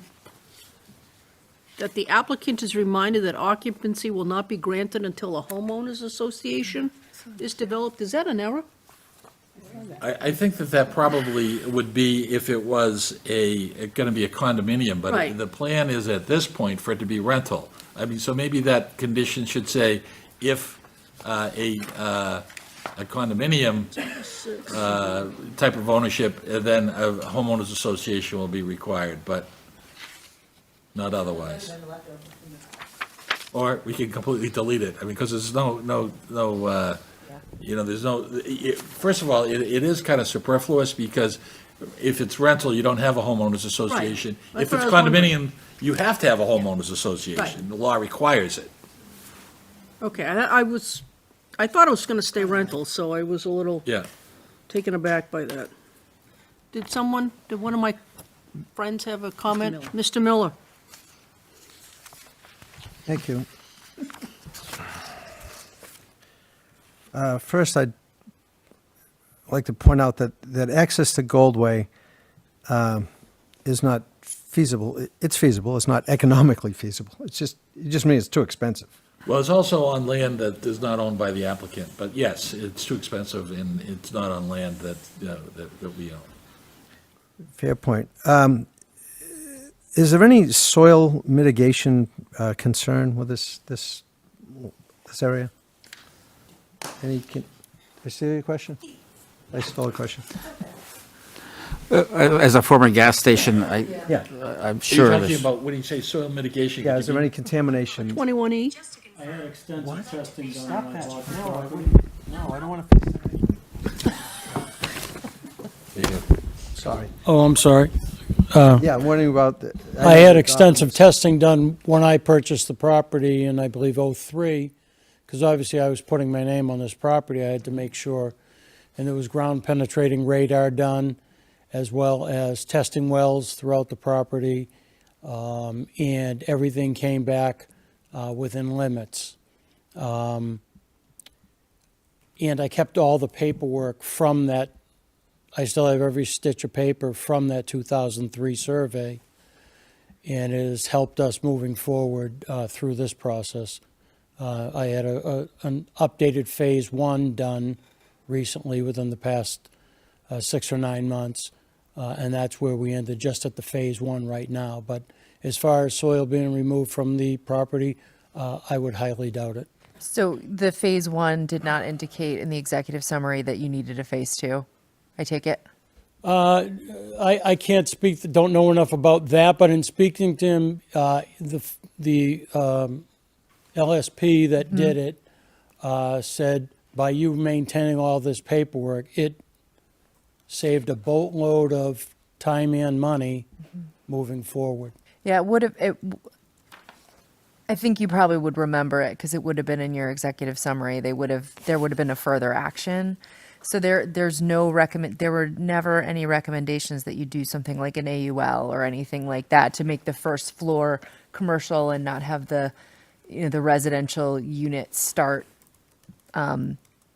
after any particular elevation and no basement, that kind of thing. I don't recall that I ever. You'd remember that. Yeah, I that would think, anything yeah. that said that there was a situation with it, because I was very concerned about that when I purchased it. Yep. I had already been on site for 13 years when I was able to purchase it, and I needed to make sure that I, wasn't getting the hot potato. Strict liability, yeah.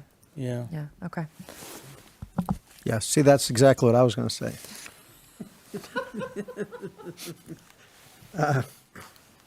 I haven't read DRB's comments. Are there any other comments that we should note from DRB on this?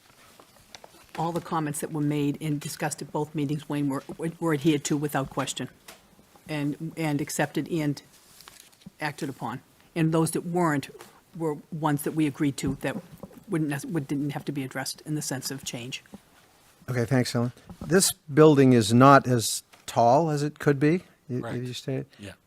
It seems to me that this building is really taking up every square foot of that block, probably because it's not as high as it could have been.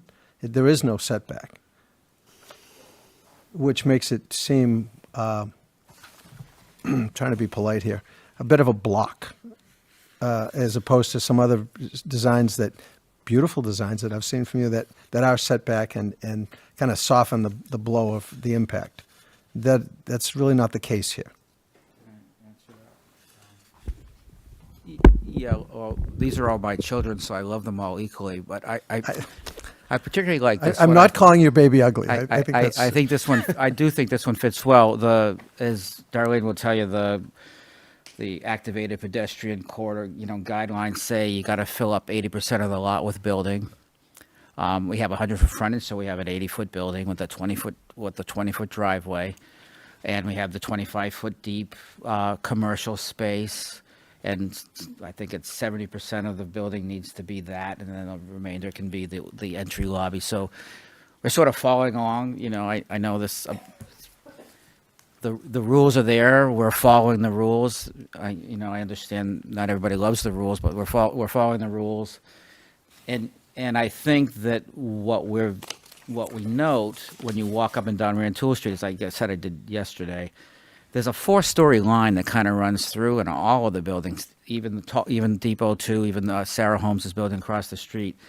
That line kind of runs through. It runs through on 131. It runs through on and so we kind of are still picking up that line. You can see where the brick ends and the attic story begins. So we are working that. That said, and I think I said at the 3-hour meeting that it's a deep building, so we can get a fair bit of the mass in and not necessarily so much impact, the street. But it is part of a line of the buildings from all the way down from the Enterprise building, the Bill buildings, the one Station 101, and then this one, and then it's part of a continuum.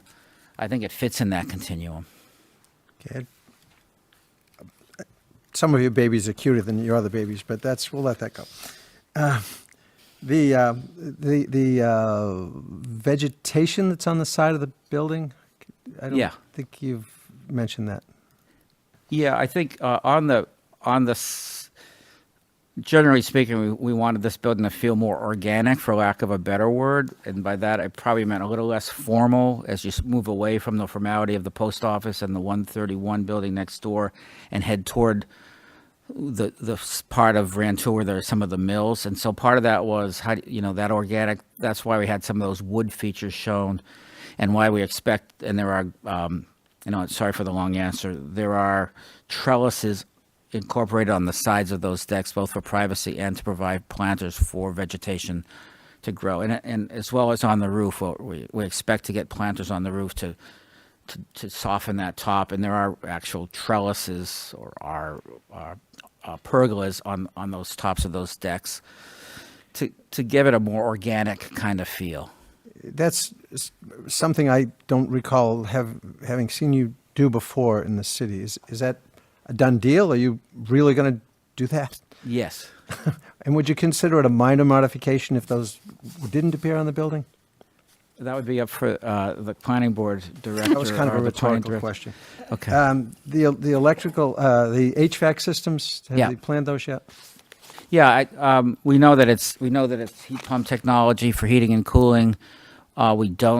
We have yet to find a way to do the domestic hot water without using gas in a way that works. I know how to do that.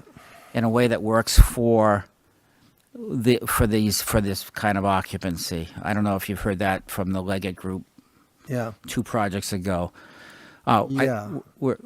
It's not because of how as I understand it, you can put small electric heaters in each unit. That's inexpensive. You can do You can heat your water with air source heat pump systems. But we'll talk about that another time. You most certainly can. In the electrical sourcing for the building, do you have any thought on that?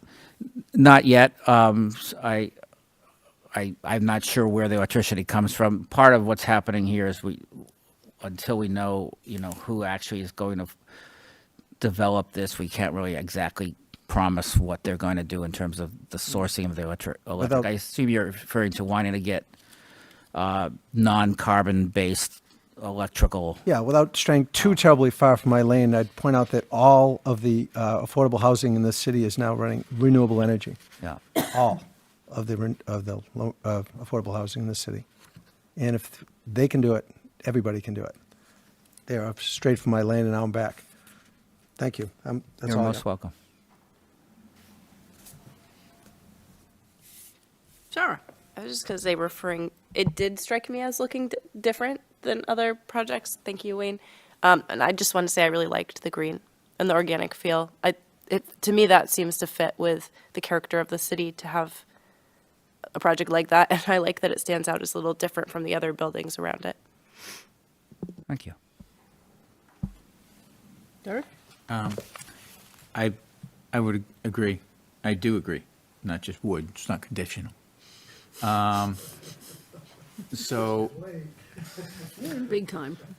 So I had a question about your inclusionary housing application as it comes. I mean, usually when we see them for rental properties like this, the sample agreement, even if it's not fully filled out, is one that is reflective of rental units and has all of the particular wording. This one here is actually for condominiums, I believe.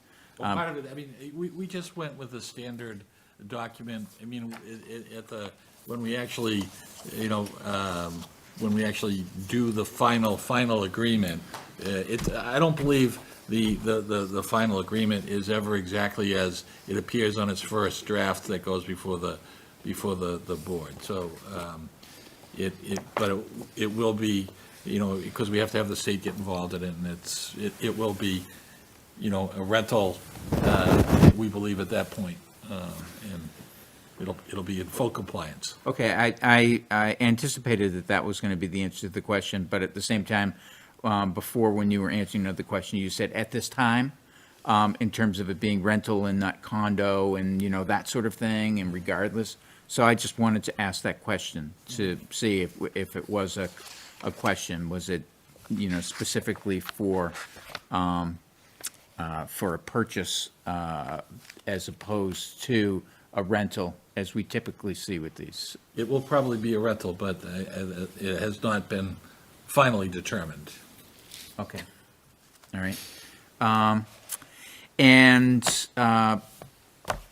along the lines of, the discussion of the outer part of the building, I do like the design. I'm curious, and I understand your answer about market rates.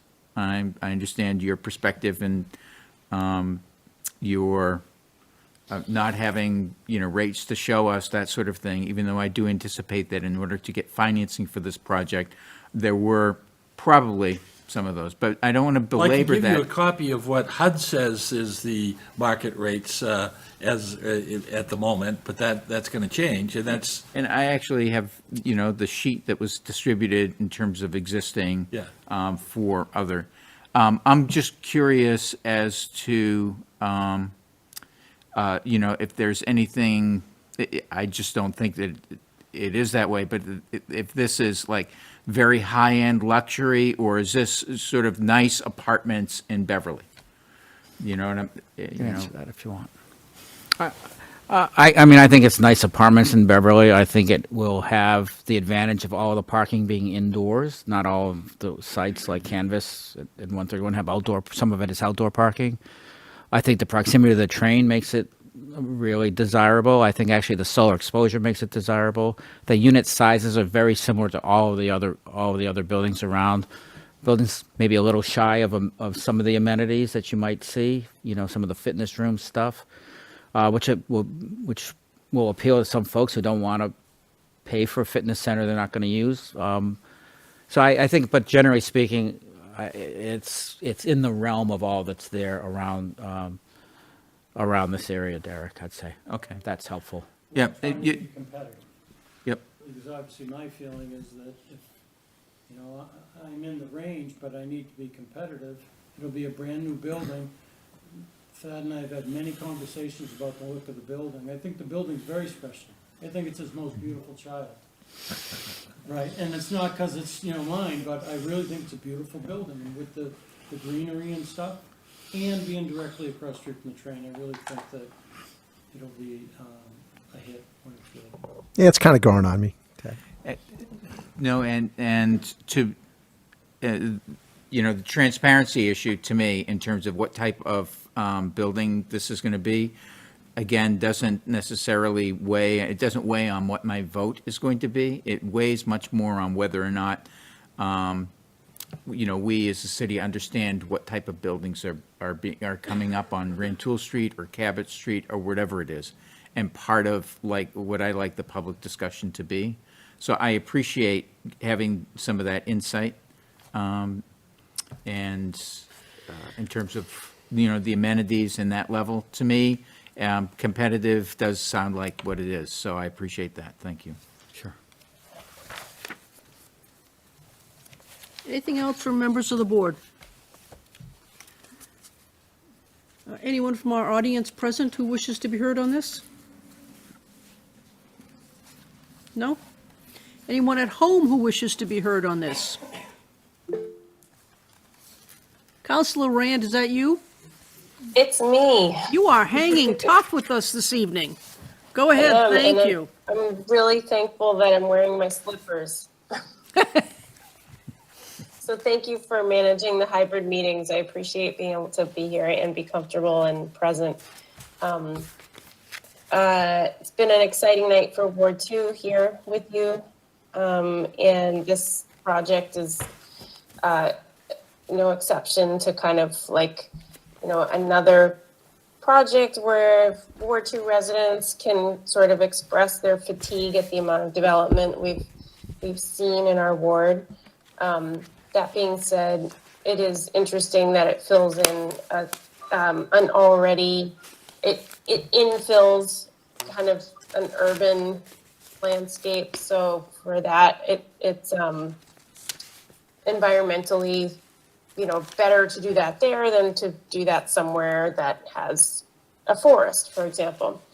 I am really still going to push for a connection to the park, though, and I'm happy to talk with you more about it and understand the details better. I'll review more of the documents and minutes where you've already discussed the feasibility of connecting to the park, but for me, that's a real key to this project being a success for downtown and for that neighborhood.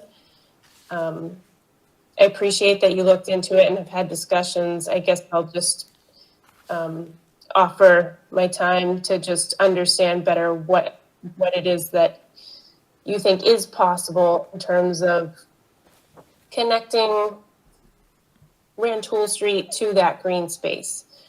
And then my only other question is, I'm curious if you considered reaching out to the Civic Association.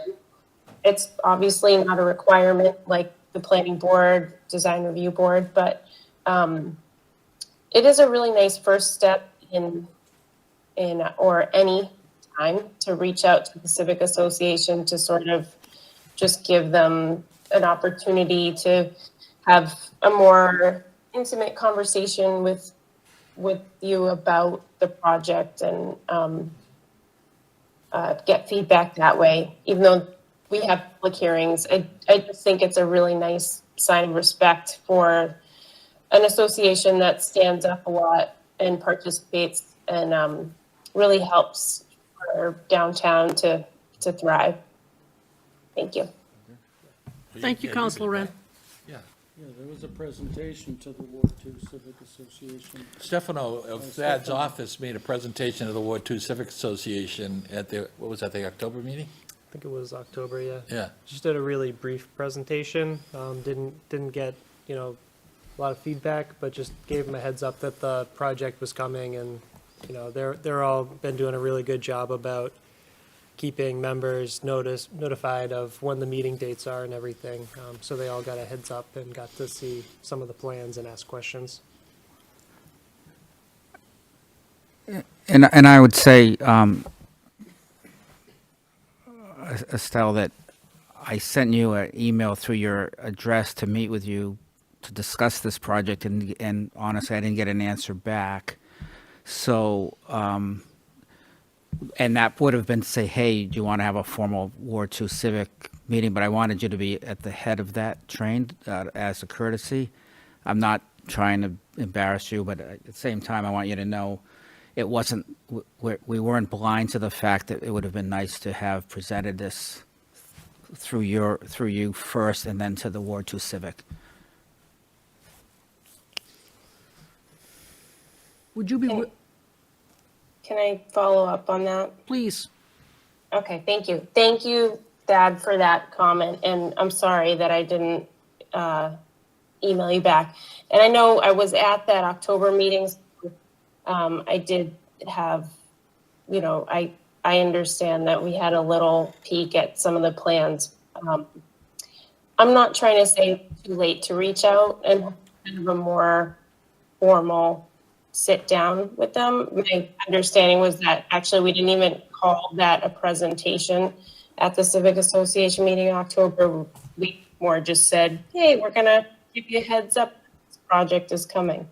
So I'm also not blaming, I'm just asking if you would consider going forward, reaching out in a more formal way to kind of sit down and talk about the project. Thank you so much for letting me follow up with that comment. I appreciate it. I think we'd be happy to sit down with Ward 2 Civic at their next meeting or the meeting after and just talk about the details of this and answer some questions. And look, we're all busy. I know God knows how many emails I may have missed myself. We had 3 projects here tonight, and there's a lot of moving parts. So I don't hold it against you that you might have missed my email. At the same time, I have to admit that I don't necessarily had a lot of time to follow up multiple times on it either. So I'm probably equally to blame if I could have found you a second time or picked up the phone. So it's some of the bad is on me for sure. I'm wondering if I could ask the both of you to, if you're going to make a presentation to the Ward 2 Civic Association, to include as part of that conversation, perhaps Councilor Rand had asked for at least some further discussions on the feasibility of connecting the park to this project. And I know you've said it's not feasible, but maybe between the two groups batting it around, maybe some kind of a solution could be reached. I'm happy to include that discussion in our presentation or our, I guess it's more of a discussion that we'll have. Sure. Thank you. Anybody else on the home front who's joining us remotely who would like to speak on this?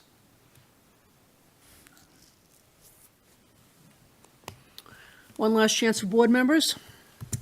Fine, thank you. Okay. We continue this?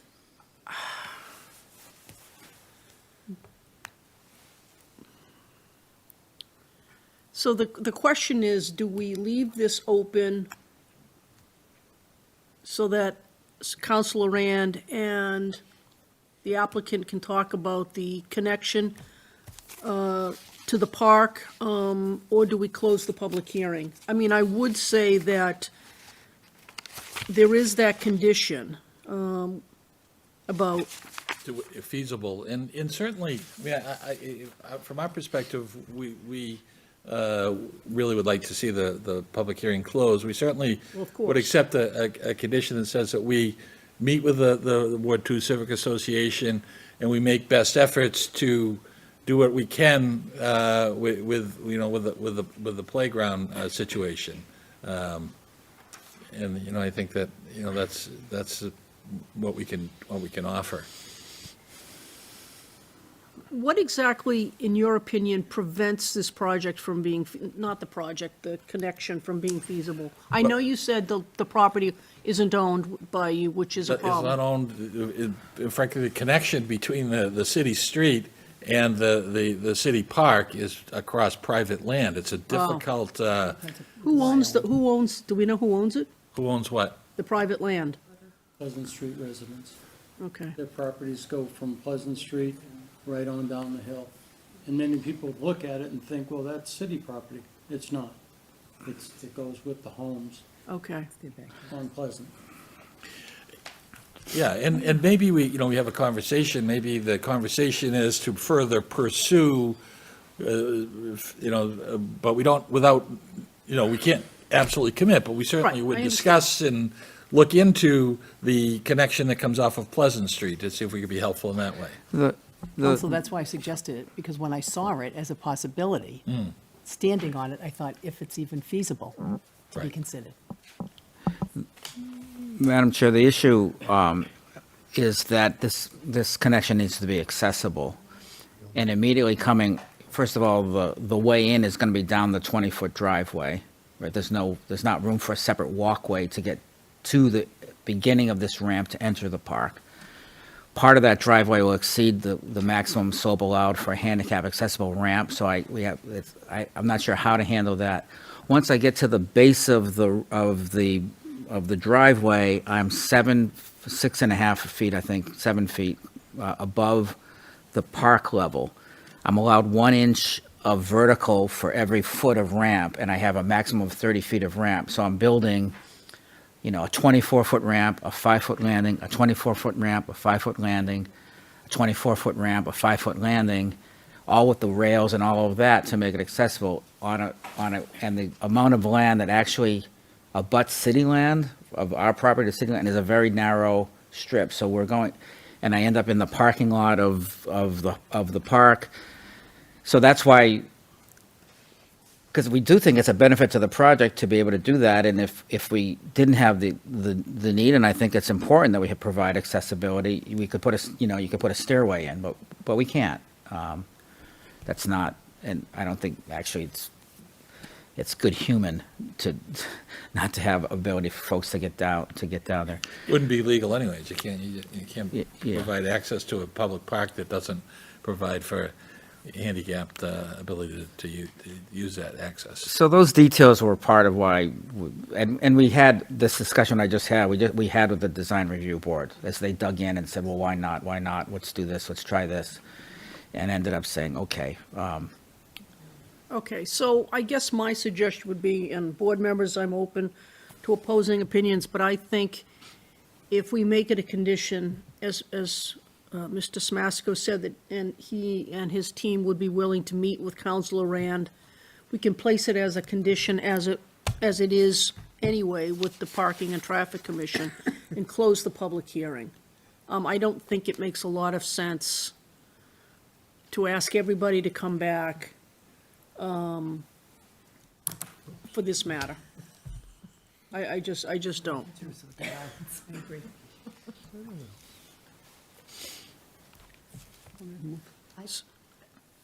As long as we're not hamstringing them by, as long as we're not hamstringing you by the condition, because I just don't want to create a condition that they can't satisfy, and then what happens if they can't? But I might be too in the weeds, it's. No, Yeah, no. I think that it would be with language that, similar to what the Parking Traffic Commission suggested. Okay. If feasible, best efforts. Reasonable, yeah, if the, feasible and applicant's reasonable discretion or Yeah. something. Right, I mean, we need some, Because it would be reasonable if it was exorbitantly expensive or not possible, Right. obviously, with the abutter.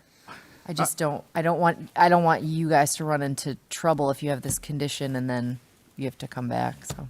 right, yeah, I think that it could be drafted in such a way that it's a reasonable, best efforts kind of thing as opposed to. Commercially reasonable efforts. Right. Do you want to offer language now for that condition?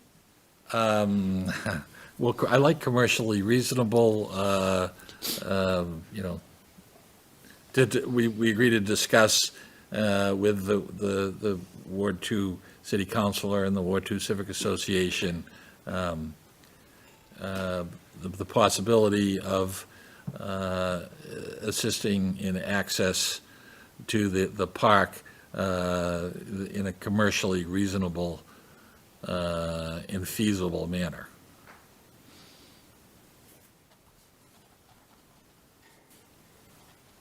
In a commercially reasonable, and there was something else. And feasible. Reasonable and feasible. We love the rhyming.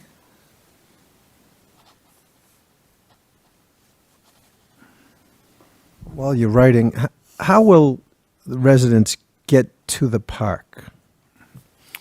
We expect they're going to go up and around and down Hardy or up through the ramp that Out the front door. Ms. Flannery mentioned. There's two. The street, you walk the street and down. There's 2 points in, and some folks will rumble down the steep slope, although it's going to be heavily planted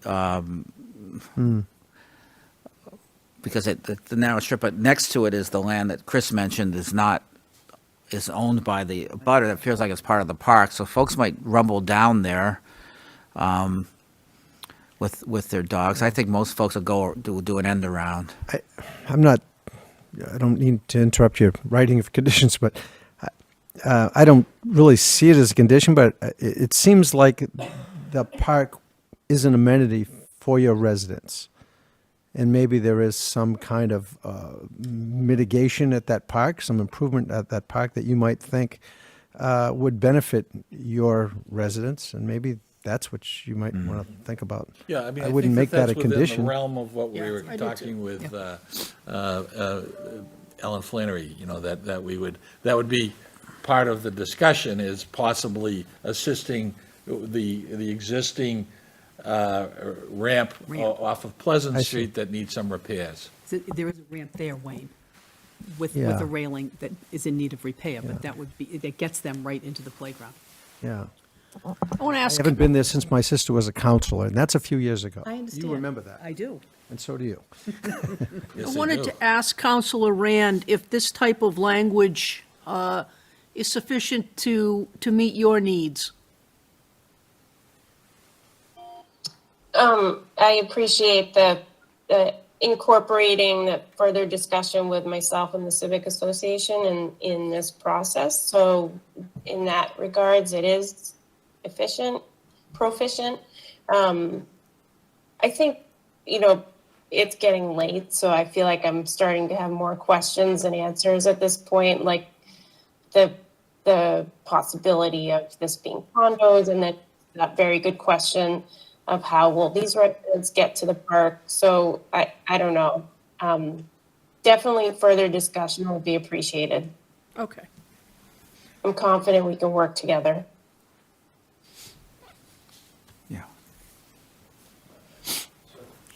How does that reflect on your desire to close the public I hearing? think it fits in quite nicely. But it's not my decision, it's the Well, I decision. mean, just a point too, like whether or not a building is condo or apartment is irrelevant to the planning Right, board's decision. right, exactly, yeah. You know, that's not within your purview to weigh in on. There's a lot of that tonight. Well, I mean, that's a pretty standard one. You're not allowed. I know. I did want to, not to just throw out whether or not this applicant is amenable to the local preference application as well, in terms of if we're talking about conditions. We were talking about that earlier. It's not motion sensitive. Sorry. Yeah, I mean, there's a process for local preference, yeah, I mean, I think we'd be okay with that. Yeah. So we With would that add being that said, to I the- did put together a similar What's going on sheet with for these this lights? project. You can blame Wayne for this. I would argue that Wayne. I think you don't have to read number 4 through 11 again. Okay. But yeah, I do have a similar sheet. If you are talking about closing this hearing, I can hand that out. But Is everybody, just, people fine with closing the hearing? Is there any reason to keep it open? None. I can think of none. All right, then let's, because it is starting to get late and cold in here. I move to close the public hearing. What's that? I move to close the public hearing. Thank you. Second. Seconded by Miller. Discussion on the motion? All in favor? All opposed? Motion passes. All right, I would welcome a motion on site plan review. so You making the it? only caveat on this one is I forgot to update the site plan reference. So Okay. That's wrong. Don't read Leggett and Paul. Yeah. So that'll be on the staff report. All right, do you want to substitute that? Yeah. And I'll need a little assistance on the final conditions. Sure. So- Whatever I do with my, You good? You good, Derek? It's been a while since I've dove into one of these. So I move that with regard to site plan review number 158-22 and inclusionary housing, is it both at once? I do them one at a time. Yeah. Site plan review number 158-22, 119 Rantoul Street, Wislow Ventures LLC and Tiny Ventures LLC. That the planning board approve this, the application, subject to the following. Compliance with the conditions contained in the comment letters submitted by the various department heads, boards, and commissions, which are attached hereto and incorporated herein by reference, including A, letter dated October 6, 2022 from Bill Burke Health Department. B, letter dated November 7, 2022 from Dylan Lukich on behalf of the Design Review Board. C, letter dated November 10th, 2022 from Richard Benevito, Chair of the Parking and Traffic Commission. D, letter dated October 5th, 2022 from Captain Jake Kraling on behalf of the Fire Prevention Office. And E, comments in Central Square Permitting System from Assistant City Engineer Lisa Chandler dated October 6, 2022. Number 2, to the extent permissible and approved under Fair Housing and the Department of Housing and Community Development, the applicant will honor any local preference requested by the City of Beverly for residents up to the DHCD maximum of 70%. DHCD will require that this request be made in collaboration between the city and the applicant. Number 3, any changes made in plans, proposals. Oops. Now you're saying, pardon me, I'm breaking this. You're saying number 4, which is number 3 in this, because number 1, I didn't specifically call number 1, does not need to be read? I think you could reference the standard conditions 4 through 10 that were read earlier. I changed number 3 through 10, sorry. Or you could use 4 through 11 as noted on the sheet. Yeah. And further, note that reference and inclusion shall, reference to the conditions and notifications, or just conditions. I apologize, everyone, it's late. It is late. That the project proponents or applicant shall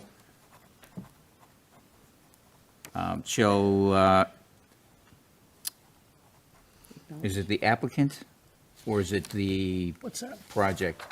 Is the applicant, that the application, that the project shall adhere to the Adhere to condition, the standard conditions. standard conditions as delineated in a document distributed by the planning director, numbers 4 through 11. And incorporated here and by reference. Incorporated here and in and by reference. Additionally, one final condition, Actually, two. Pardon me? Two. We're going to do two more. Ah. Because you didn't mention this, and that's pretty important. The project shall be constructed in accordance with the site development plan. That's right. Filed by the applicant. Filed by the applicant. And the final condition that the applicant agrees to meet with Councilor Estelle Rand and the Ward 2 Civic Association for discussions including the possibility of assisting in the development of access to the public park abutting or in close proximity to the project in a commercially reasonable and feasible manner, as well as other points of interest between the two parties. Works for me. Second. Second. Discussion on the motion? Yes. Just a quick comment that in regard to that question about domestic water heat, you might contact the Sustainability Director, Irina Keefe, and/or the Clean Energy Advisory Committee, and/or Green Beverly, all of whom have information about domestic water heat systems that use air source heat pump systems. That technology is available and it's economically feasible. That's a term you used there. Feasible. Feasible. Feasible. Yeah. That's a good word. Been up since 4 a.m, I apologize. And also, our Sustainability Director will also have information about procurement of renewable energy at costs at or below that of conventional sourcing. I would encourage you to talk with her about those things. Okay, any further discussion regards to the motion? No. Okay, all in favor? All opposed? Motion passes. Oh, Oh, no, inclusionary housing. Yeah, we're gonna do the inclusionary housing. Housing. Just a motion to approve it. Yeah. Straightforward. Yeah. I'll do this one a little bit more smoothly here. Okay. All right, guys, let's buckle down and, let's finish this off. Everybody's getting really tight and a little punchy. I move that the inclusionary housing application for 119 Rantoul Street, Wislow Ventures LLC and Tiny Ventures LLC be approved. I have a motion, is there a second? Seconded by Flannery. Discussion on the motion. Hearing none, I will call the roll. All in favor? All opposed? Motion passes. Go in peace. You're welcome. Record speed Thank you, Chris. for this one. Record speed. Okay. Record speed. 6 weeks? Something like that. Pretty good. No, it's pretty good.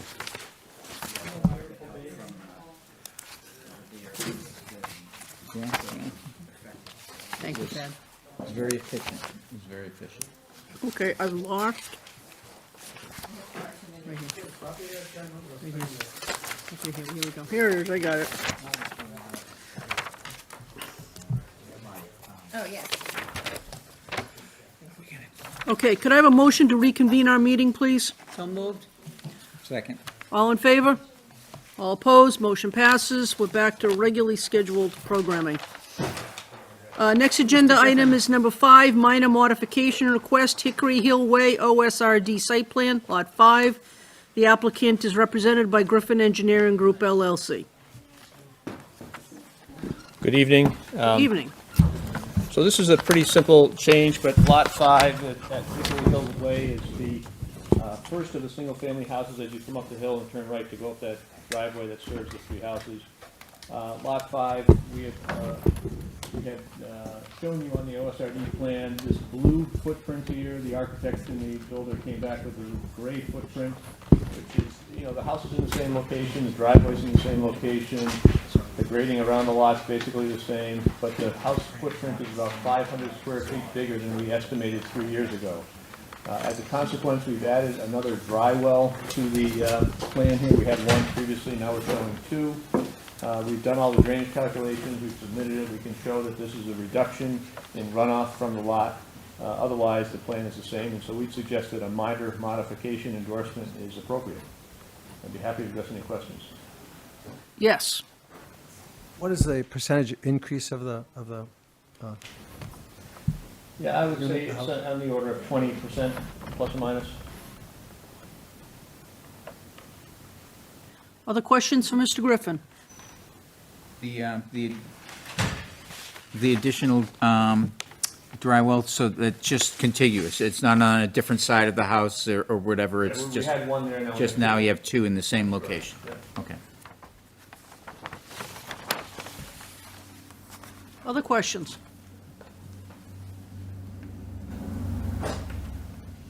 Okay, you guys know the drill. If it's a minor modification, we can act on the merits tonight. If you deem it to be a major modification, we have to schedule a public hearing. I would welcome a motion on this matter, please. Madam Chair, I move that the planning board find that the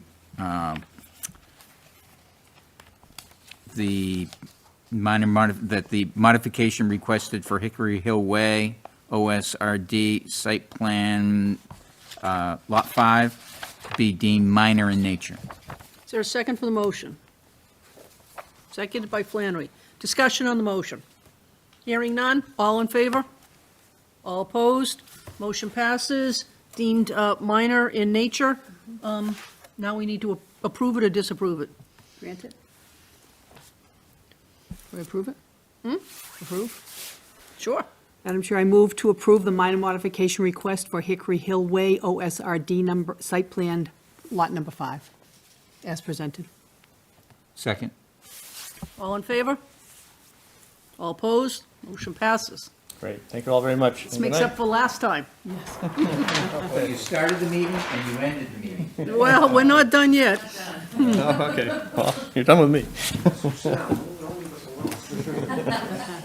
All right, number 6, discussion on closed public hearings. If not, oh, we already did that. did that. Yeah. All right, do we have any public hearings to set? No. Do we need to approve minutes today? Can we do July? I looked but didn't submit anything to you. We don't have much on for the 13th, do we? No, I mean, we're already beyond the timeline. We can wait. Not really. I mean, I've got, they're all marked up, don't I? Yeah, I made a bunch of changes last night too. We'll leave it. That's why I'm sharing with you. I mean, What do you want to do, Ellen? I can scan this, to you. You can, I probably already made the changes. Okay, I'm not saying you didn't. No. Did she just say what's feasible? She did. It's such a great. All right, we're starting to Is lose it feasible to do this tonight? I'm actually not joking. It's a word I will use. I mean, if you accept them with, if you guys are comfortable accepting with Ellen's Scrivener's errors, then All right, I would vote to approve. let's appease the boss and, yeah. It's been deemed Okay. feasible. Can you, Give me that, don't even. Can you, I move to accept and approve the minutes for the January. mic on, hon? Sorry. Thank you. Thanks, George. Sorry, Kim. Move to accept the July 19th Beverly Planning Board minutes as amended. Second. All in favor? All opposed? Motion passes. Okay, we'll take care of the other two in December. The next agenda item is number 9, which is accept and place into record the letter from Warren Street Architects dated November 4th, 2022, related to the building energy review for 350 to 354 Rantoul Street, as requested by the planning board. I think this is in your purview, Mr. Miller. I think you requested it. So are you comfortable or pleased with this letter? I don't know, haven't read it, Okay. but I could read it now. No. I don't think there's an action to take other than. I know, I'm It just- was just had to be shared. You No, asked for I it, and they missed it. I submitted don't it, have so it. I Right. wanted it to Do be we have to noted. vote to accept and place in record, right? Place on file? You can, we've never done that before, but it sounded nice. I know it did. We did it we before. actually have done one We've done it other. once. We've Yeah. done it once. We've Yeah. done one other Okay. time. Okay, I'd welcome a motion on this, please.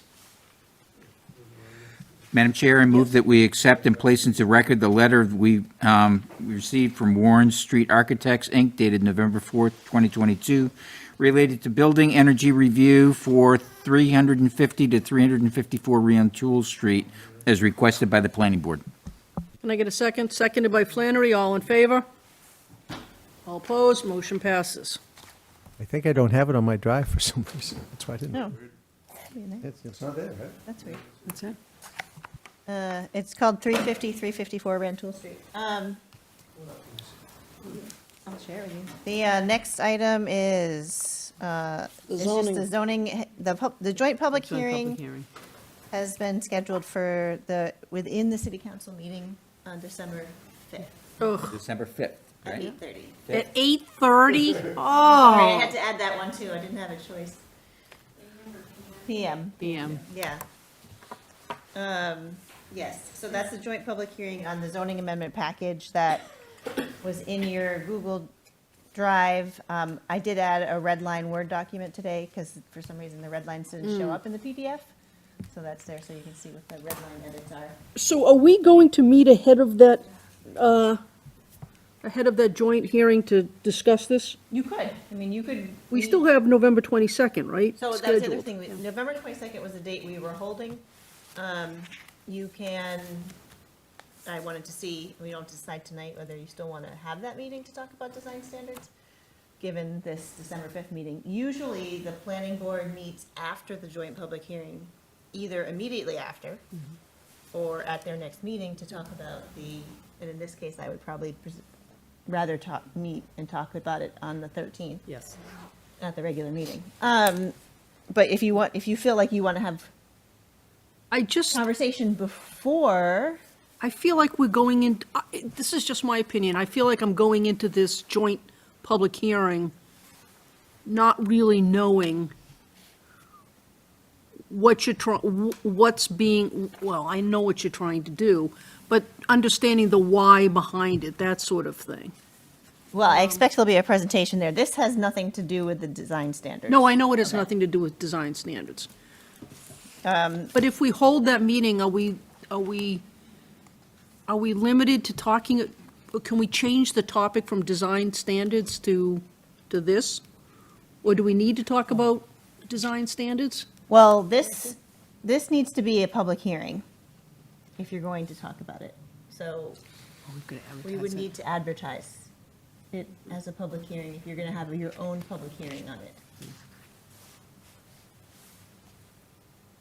We just can't talk about it like we're talking about it now, like you making a presentation to us as to, it's not clear to me why it would have to be a public I mean, we hearing. could talk generally about zoning amendments and in the context, but then reserve the, questions about the specific changes for a public hearing. I have to look into that part, how much you can talk about these specific changes outside of a public hearing. Well, we only have, I guess we have, how many days until if we wanted to do that on the 22nd. I don't have time to notice a public hearing before the 22nd. Yeah. You Yeah, can have it's- a public meeting, just not a public hearing. Yeah. So it wouldn't be the required public hearing, but I guess maybe there's no reason Yeah. you can't have a conversation and a separate. public Yeah, I don't think I was suggesting that we have this in lieu of the joint public hearing. Can we do But- a special meeting? Like the 48-hour thing? Isn't? or Yeah, no? we can have a public meeting, that's no problem. You just can't have a public hearing on the zoning amendment in the context that you're going to take action on it. Right, but can we have But we're not taking a action. meeting to discuss it? Just to discuss it? To discuss this, Yeah. Yeah. I don't know. Okay. I don't know if it has to be noticed as a public hearing. I guess I Because we're don't, not coming to any conclusions, that doesn't matter. No, but you're Darlene? discussing the public hearing. It would be like having a meeting to talk about a site plan review outside of a public hearing. Yep, yep, because we're going to, that's the topic of discussion at the joint public hearing, yep. I get it all. I have to. Yeah. No. it might be late. Yeah. I sort of don't get it. Because what we would be discussing, we would discuss at the public hearing with the city council. Even Well, though it doesn't mean we we'd be can't- vetting, no, I'm just kind of talking it through. Yeah, okay, because, It's something I would I don't know like if to we're do. going to answer it tonight. I have to. Okay. Look at it, but it doesn't matter. But if you, I think the question is, do you still want to have the meeting on the 22nd? And also on the 5th and the 13th. And I'm also happy to talk to anybody individually about the zoning stuff. Well, Well, I think let's the talk for a zoning- second, if we can, about what the joint public hearing on the 5th is meant for, a little bit. So right? the public hearing, the proposed zoning amendment that is subject of the public hearing for December 5th relates to changes to the zoning ordinance that the mayor has committed to in public meetings and that were recommendations made in the master plan related to lowering the height of buildings on Cabot Street from 55 to 45 feet, noting that that only applies to the west side of Cabot Street for the most part, because the east side is already 35 feet in most locations. As a- And then Did you say he was committed to those changes? these are things that he has stated in public that he was going to submit for change, yes. This whole ordinance is based on things that these amendments are things that the mayor has said in public meetings we're going to do, so we put them on paper to do them. He said it in the context of the proposal to lower the cap across the city to 35 feet. In that city council hearing, he said it. Yes. Okay, I just didn't Also, know what it- the level of that commitment was. Yes. And this is a public record. Yes. Yep. These are things that that have come out of the master planning process that we have discussed openly at various meetings. I see. So eliminating the tall building overlay district, reducing the maximum height of the buildings on Cabot Street, and in the RHD district, which is the area between Cabot and Rantoul. And then changing the parameters of the affordability requirements, including lowering the threshold of applicable projects from 6 to 4 units, and changing the affordability standard to simply 12% of the units at 60% AMI, with no other, Stipulations, no rates. off-site, no, yep. And I do think I eliminated the off-site You did. unit. Yep. Someone said tonight that with these zoning changes, the Family Dollar Tree project wouldn't be allowed to occur. Is that Correct, because accurate? it's a 55-foot building, so it could occur as a 45-foot building with slightly more affordable units. Yes. Okay. And what about the other, this is a city council hearing, right? So Councilor St. Hilaire's proposal, is that? He's tabled that, He's tabled that. And we don't know yet. and that hasn't been formally submitted either as a zoning ordinance. As a amendment. zoning ordinance, because it has to be jointly by. By council. The council. And that would be the same thing with Counselor Bowen's letter. Accessory dwelling. Yep. Yep, unit, okay, so, And did we all get a copy of Counselor Bowen's letter? I don't know. Okay. included in the, It is included in the agenda for the city the council. agenda documents for the, Okay. the You have council to hearing. click on the previous version of the agenda, though. This Yes, happened to me it's last not night, on the 'cause it got- updated Yeah, it one, got I know. updated, so if you are looking for it, you have to make sure you click on the previous versions. Previous version. Okay, I know some of you got it, but the rest of us didn't. Well, I knew that it was filed, so Okay. I went to the previous version, obviously, and then just printed out those pages, so I do have it. Okay, so where are we leaving things? Are we canceling the 22nd, as I'm starting to get the impression that people want to cancel the 22nd? I mean, I still think it's important eventually to have a meeting on the design standards piece, a public meeting, that whether it's within the confines of the planning board special meeting or just a city-led public meeting. I'm conscious of over exhausting people. I think the immediacy of the design standards discussion is lessened, and this is what Councillor St. Hilaire said, by this proposal on the table that I submitted regarding height changes, because that was the immediate thing everybody was really concerned about. It's just a piece of it, though. I mean, it's really just the start. And, Yeah, there's much. and I will more. note that this puts us at risk of being non-compliant with 3A, the MBTA communities guidelines, but that's yet to be determined. Which does? The changes. So I have no means of calculating that at this point, but that will come out in the public hearing, that there is a chance that, we'll have to take another look to make sure that we're compliant with 3A. Right now, we don't know, because they haven't released the tool yet for us to determine whether we are compliant. Okay, so what is the will of the board, to cancel 11/22 or to keep it?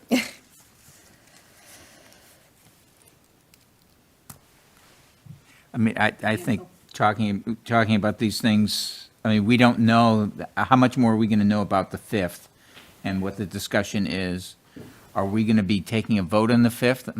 Yeah, we're not. No. And there'll be other times, so we'll have probably a better idea for our meeting on the 13th, what's occurred, what the discussion has been for us to have a discussion, whether that needs to be a public hearing is another. Yeah, so what happens usually is that the public hearing is the introduction of the information. And usually, in all of my experiences, the planning board has gone back to have its own meeting to discuss the proposal, whether it's the same night or another night, as discussion, not in a public hearing. Usually the public hearing is closed. There is a chance that you all could decide that you want to continue to the public hearing to a future meeting, depending on, how much interest there is.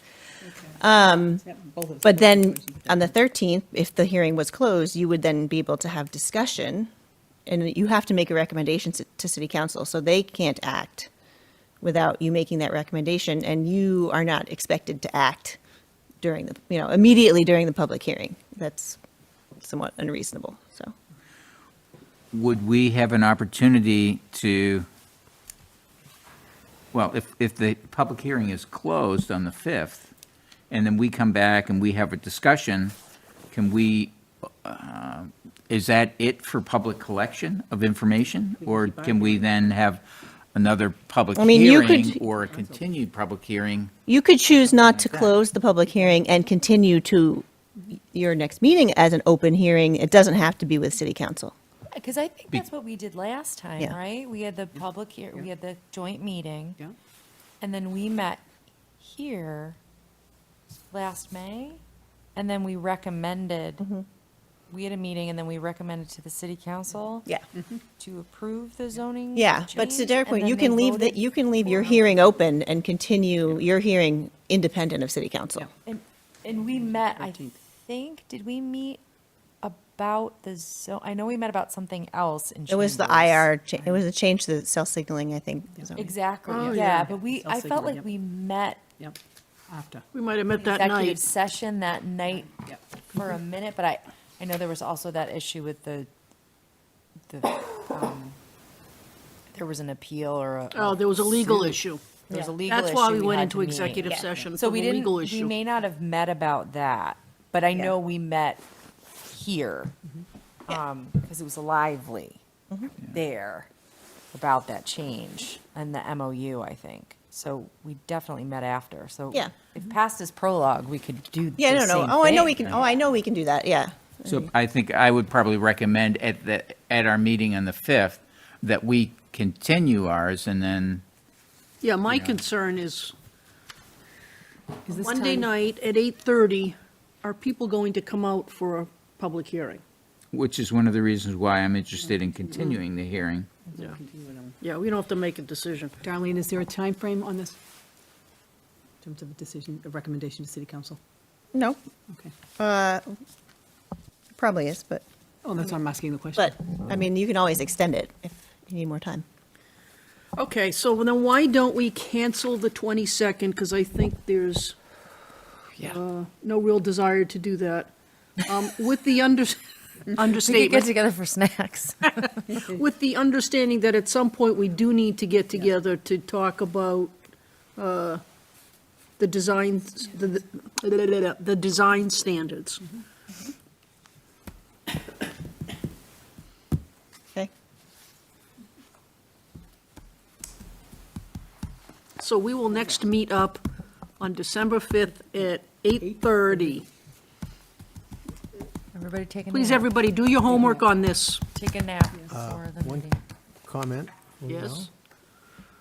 I read that letter that they wrote about the marijuana cannabis place, and I would note that part of what they talked about in that was they are going to heat their hot water with an air source heat pump system, Yes.